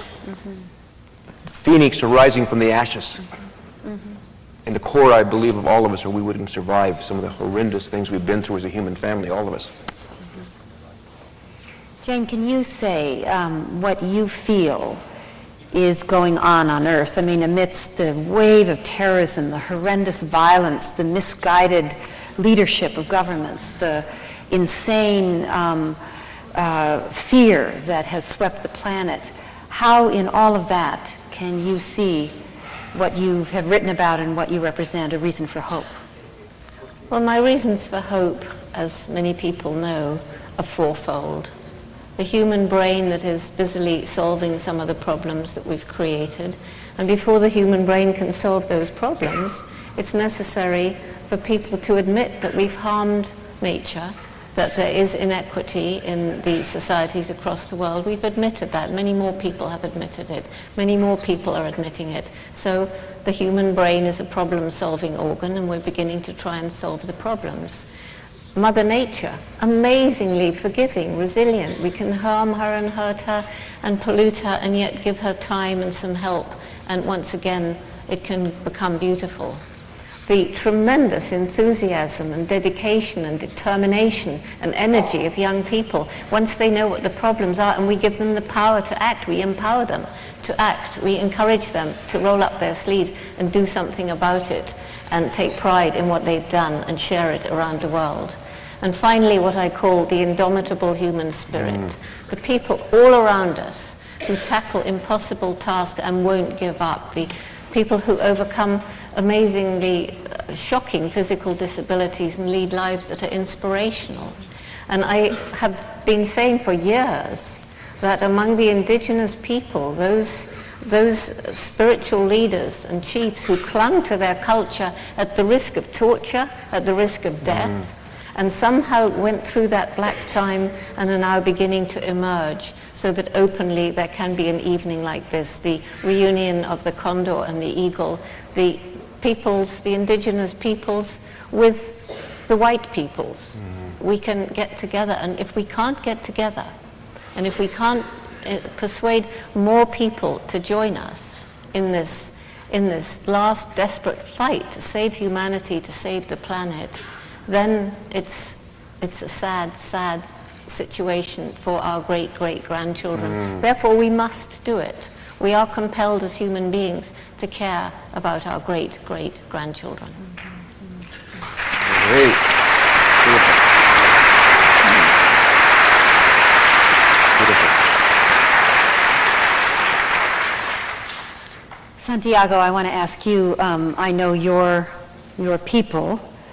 I know them well, as you know, and I know that you have seen in your visions and dreams that you will prevail, even though your culture and lands are threatened. You've seen in your dreams that you will prevail.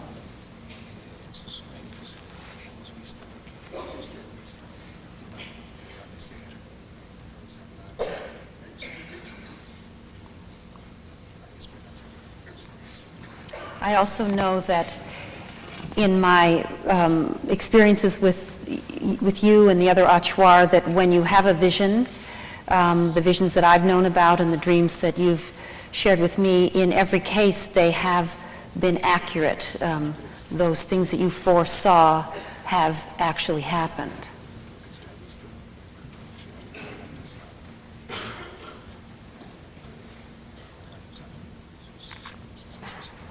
And I'd like to know how encountering now indigenous people from the north, such as Phil Lane and others that you are meeting in your journey here, how that will impact and empower the fulfillment of the prophecy that your people will prevail and that your lands and culture will be preserved.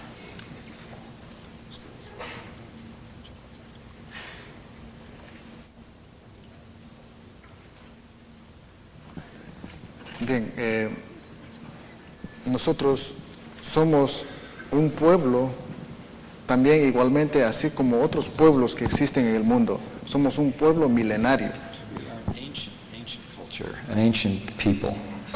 Por lo tanto, tenemos nuestra cultura, nuestra costumbre propia.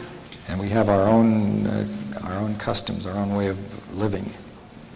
De cómo contactarnos con la Madre Tierra, de cómo contactarnos con el espíritu de la selva, cómo contactarnos con Arutam. How do we connect with Mother Earth, with the spirit of the forest, with the nature itself, with Arutam, the spirit of the forest? Para la conexión con un ser protector, con un ser superior. How do we connect with this protective being, this divine spirit? Hay plantas que nos da la misma selva. There are plants that give us that same forest. Por medio de esas plantas, nosotros tenemos conexión con el ser superior, que es Arutam. And by means of these sacred plants that we take, we have a powerful connection with the protective being of the forest, which we call Arutam. Arutam es quien nos predice, quien nos avisa lo que va a pasar en el futuro. And Arutam is that being that lets us know about what's going to happen in the future and gives us powerful and meaningful advice. Arutam es lo que nos da la fuerza para resolver los problemas. And Arutam gives us the power to solve problems. Y por eso nosotros tenemos esa esperanza de que en el futuro, si es que la alianza vamos a seguir fortaleciendo, tenemos esperanza de que en un momento dado el mundo va a cambiar. And we have hope that sometime in the future the world is going to change.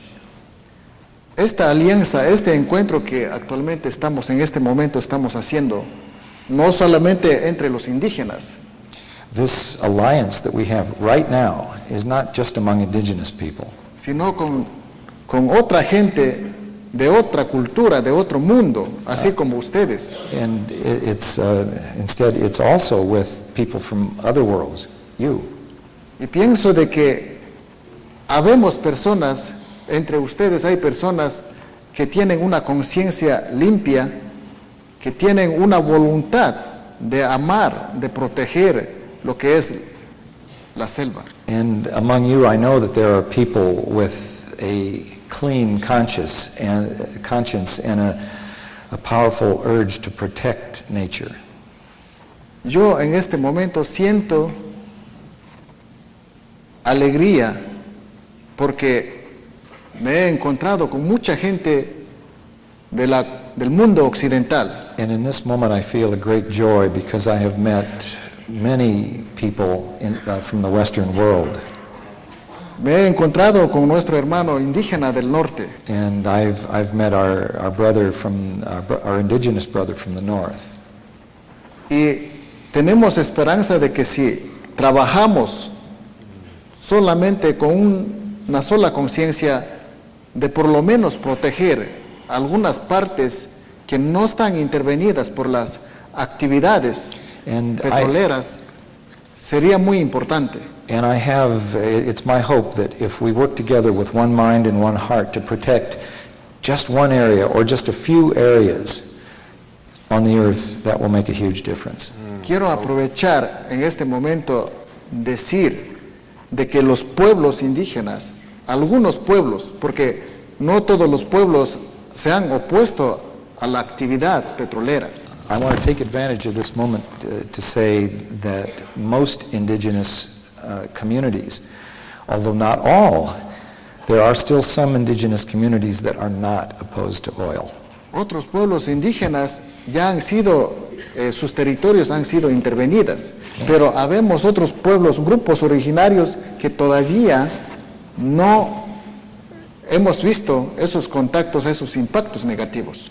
And there are yet other indigenous groups like ours who live in unspoiled, pristine territory. We have not seen the damage that oil companies and other extractive enterprises can bring. Y por eso quiero que, si es que son ambientalistas, si es que hay grupo de ambientalistas, esperamos también y pedimos, yo pido a nombre del pueblo Achuar y a nombre de los pueblos indígenas del Ecuador y de otras partes de América, para que esos grupos que piden respeto a sus recursos naturales, también sean respetados. And I urge all environmental groups to spread the message, especially to governments, to not only respect indigenous people, but also respect their rights concerning their natural resources. los pueblos indígenas no somos violentos, somos tan pacíficos y nosotros respetamos a otra gente. Yo hago una pregunta acá. ¿Quién de ustedes quedaría tranquilo cuando alguna persona extraña, entre en sus casas? We indigenous people are not violent. We're actually very peaceful people. But I ask you this question: which of you would remain passive if someone entered your house with violence? What would you do? Así mismo sentimos los indígenas, porque somos humanos, tenemos nuestra sangre, tenemos nuestro cuerpo, tenemos nuestro espíritu, nuestra alma, por eso sentimos esa presión. And we as indigenous people feel that pressure. We feel it because we are indigenous people who have hearts and minds just as you do, and we feel that pressure as companies enter or try to enter our forest. It's as if they were entering, it is that they are entering our homes. Por otro lado, en este momento, como nos hemos encontrado, a mí me causa una emoción muy, muy grande, porque yo tengo esperanza de que con los hermanos indígenas del norte vamos a tener contacto para aprender de ellos, para compartir la experiencia de ellos con la de nosotros. Y también espero seguir manteniendo la alianza con los hermanos, así como ustedes, para seguir aprendiendo cosas importantes para nuestra defensa, para seguir manteniendo la unidad y tener apoyo de ustedes y de esa manera no cambiar, sino mejorar nuestra condición de vida. And I'm feeling a lot of emotion now as I think of our indigenous brothers to the north, and I think of our indigenous brothers and sisters sitting in this room, that as we are with an alliance, we can actually defend our forest, we can defend our homes, and this is the homes of all of us, not just the indigenous people. Por último, les invito para que conozcan a la selva y que sigan aliándose más en Alianza Pachamama y con el pueblo Achuar. Muchas gracias. And finally, I invite you all to join the Pachamama Alliance if you're not already a member, and ideally come to Ecuador and visit us in Achuar territory. Thank you.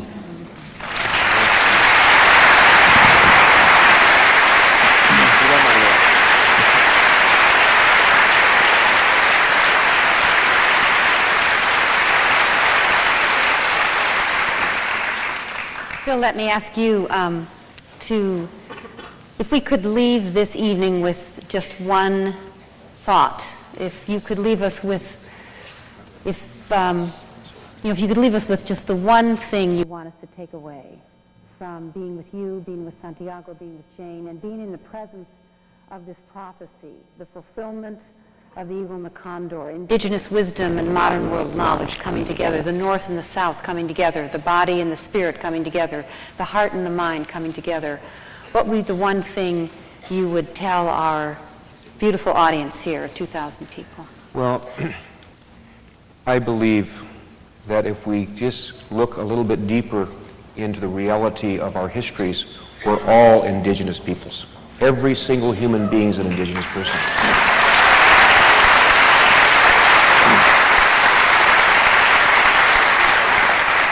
And all of us come from sacred tribes, and we value our life as much as a person values their life. And so we might always go clear to the foundation of our hearts and realize that the honor of one is the honor of all, and the hurt of one is the hurt of all. Out. Wonderful.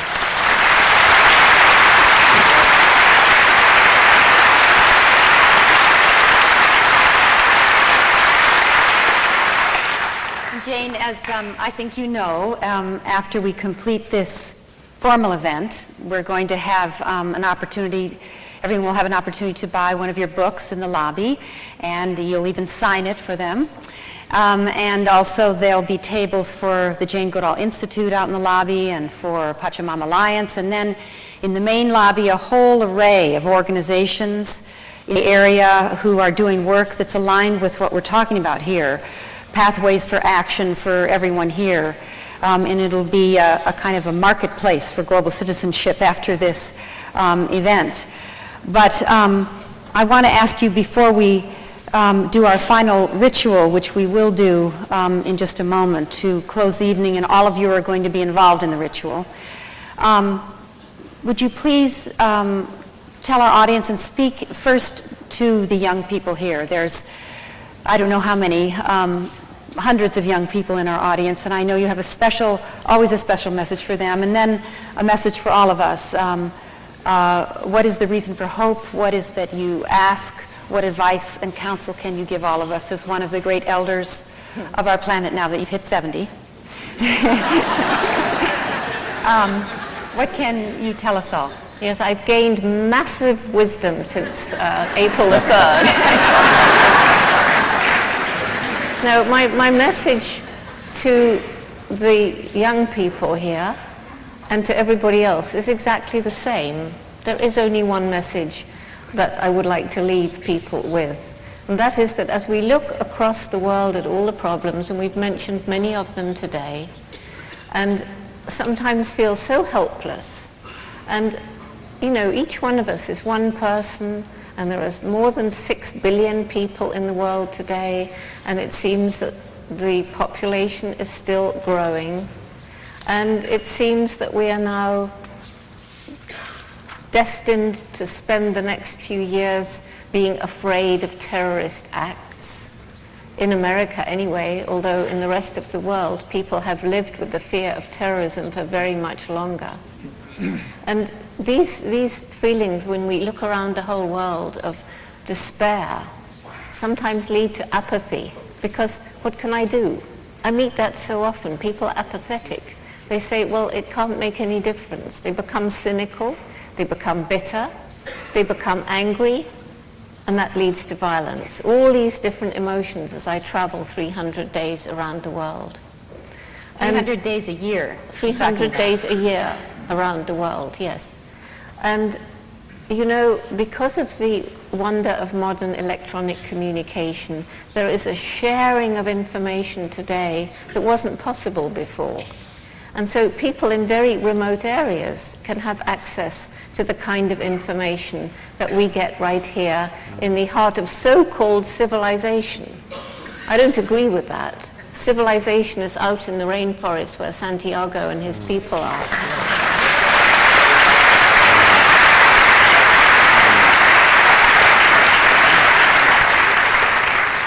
However, when I went to one of the villages in Ecuador, one of the communities in Ecuador, they led me to a little grass hut, and there was the head man of that village.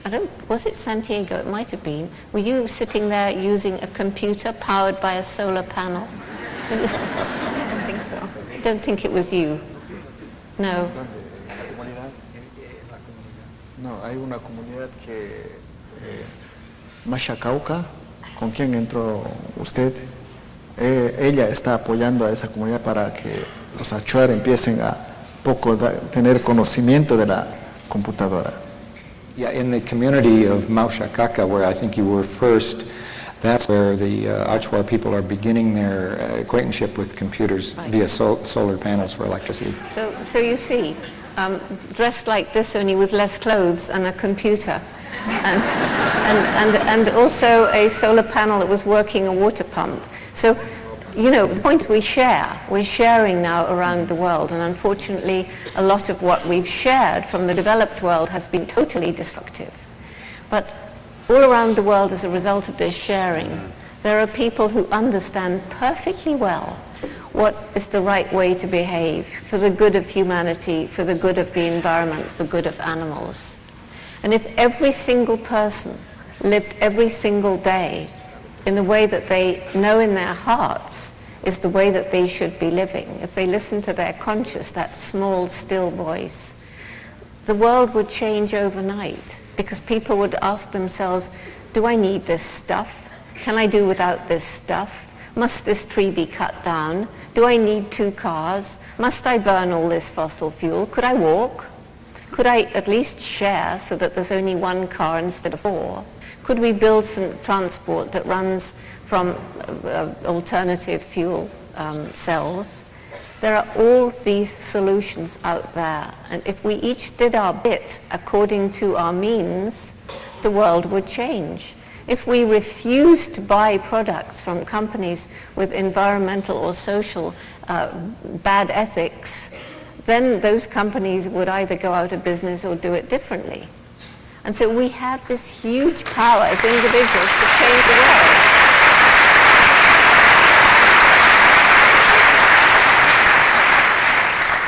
So that's my very simple message. Remember, your life matters. Every single day, you make a difference. We're always hearing one person can make a difference. Every single person makes a difference every single day. And a little boy of 7 said to me, I can live through a day without making a difference. I said, oh, what will you do? He said, I'll stay in bed. So I said, well, that's fine, but you have to promise not to flush the toilet, because that's going to make a difference. And actually, you mustn't eat, because that's going to change the balance of food in the world. And you absolutely mustn't breathe, because that will change the balance of oxygen and hydrogen. He said, oh, I see what you mean. So just remember, you do make a difference every single day, and you can choose what sort of difference you're going to make. Oh. Wonderful.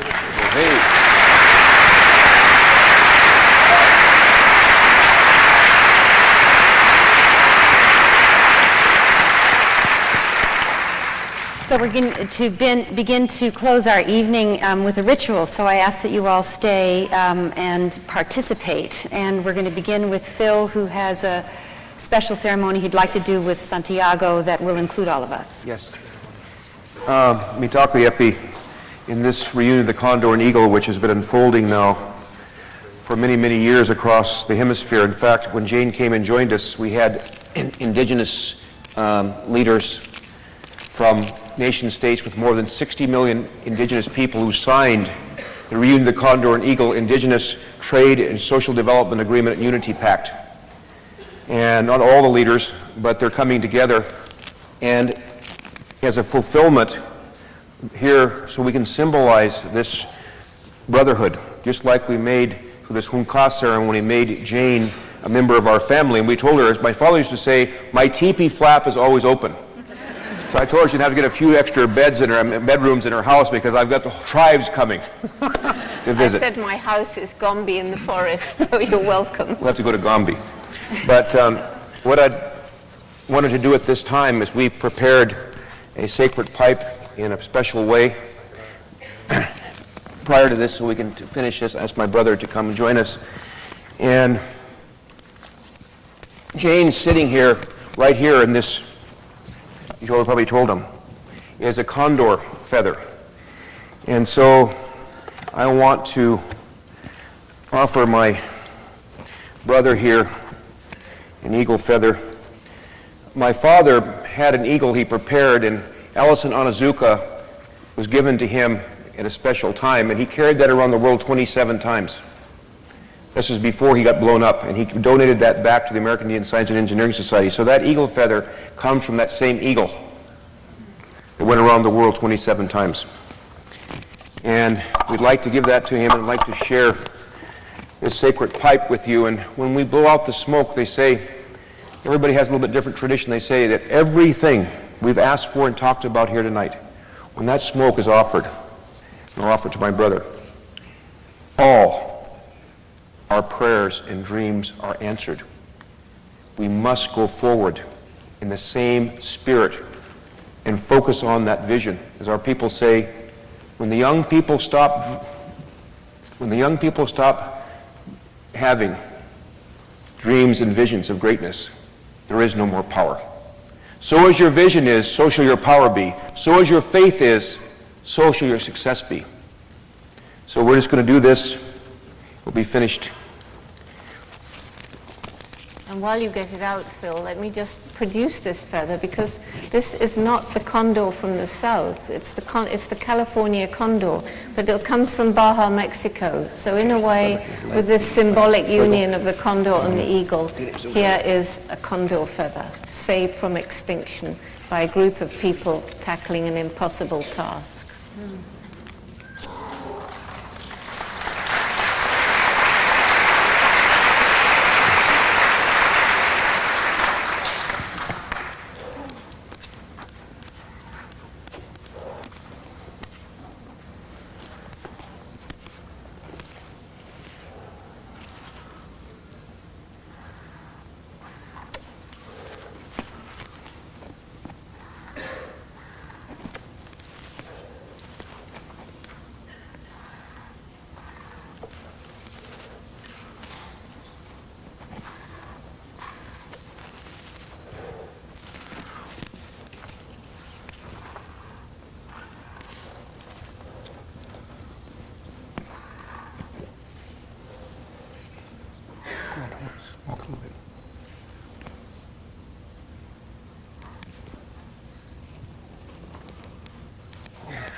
Quiero decir algo.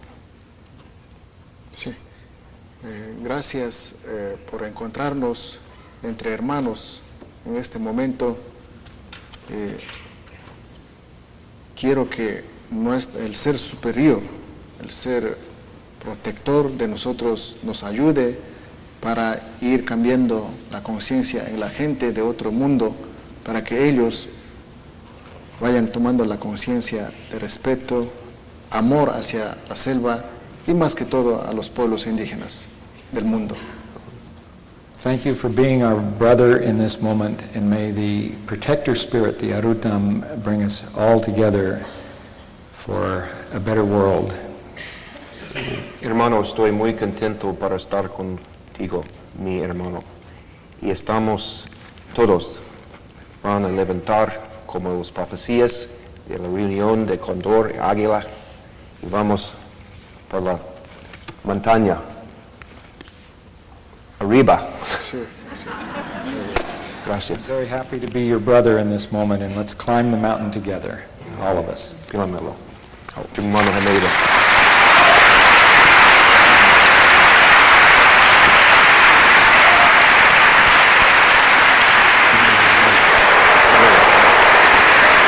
Hey.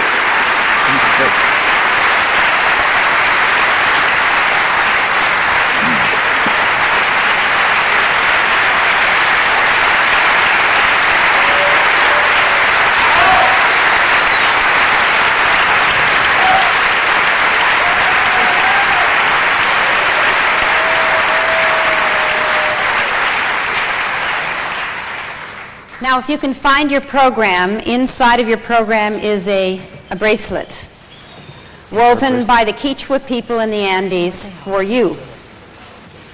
So if you would each take it out of your program, it's scotch taped inside.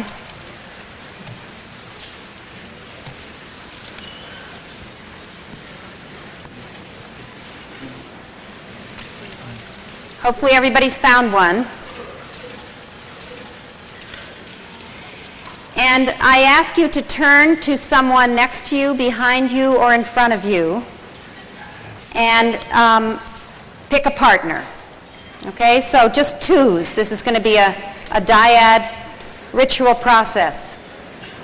So if you don't have a partner, reach out and find someone who'll be your partner.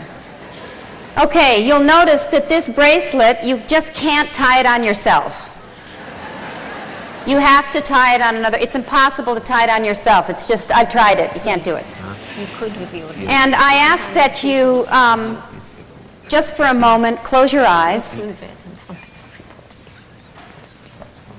and think about what you want to take away from this historic evening, this fulfillment of a great prophecy in our midst, this moment of evolutionary importance where we are recognizing our place in the universe, where we are having a reunion with ourselves between our heart and our mind, that the reunion of the eagle and the condor is taking place in each of us here tonight. And think about what you will take away from this evening and how it will impact your life and actions you will take. I invite you to consider actions you will take that you might not have thought of till you came here on April 17th to the Marin Civic Auditorium to hear Jane Goodall and to meet these two remarkable Indigenous leaders. And how it will inform you, shape you, change you, and renew you, and reconnect you with the great spirit of all life, the great creator, the great mother, the natural world, in the way you live.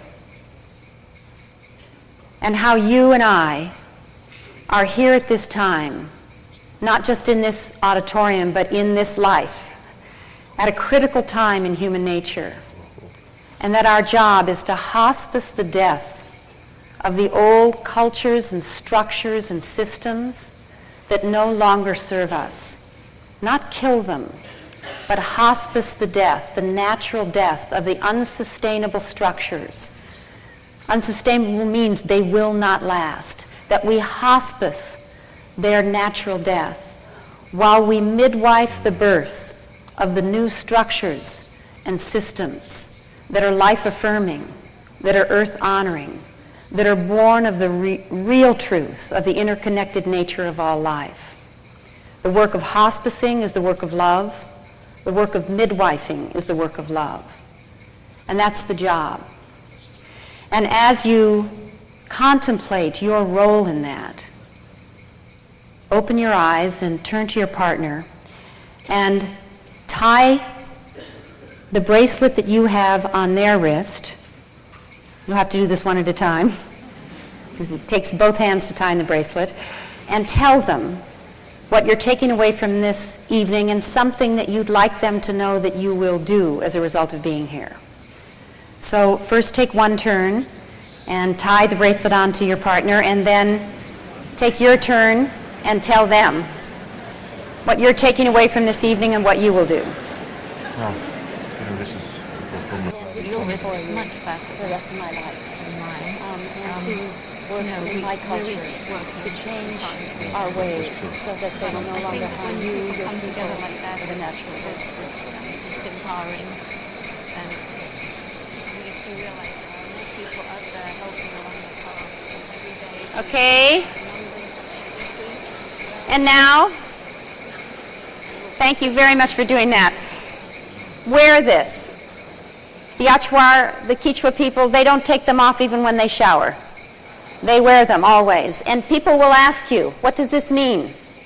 That gives you an opportunity to share what it means, what you're up to, what you've committed to, and invite them to do the same. So I thank you for being here. I invite you to use this evening to empower yourself, to inspire yourself, and to stay in touch with hope, possibility, and a deep and profound future for all life.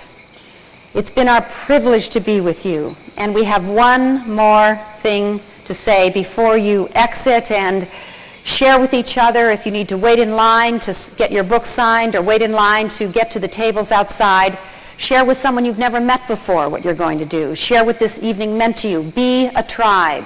Be a community. Don't be strangers. Be brothers and sisters. Be relatives, because we are. And we have one more thing, another short film, and then we'll say goodnight. Hundreds of millions of people all over the world are waking up to the fact that there really is only one everything, and only one everybody. Tens of millions are working actively to bring about a better, more sustainable, more equitable world. What's needed now is full-out support and wholehearted participation. Yours. Everything is depending on it. Remember, we're not just passengers here on Spaceship Earth. We're the crew.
See you around.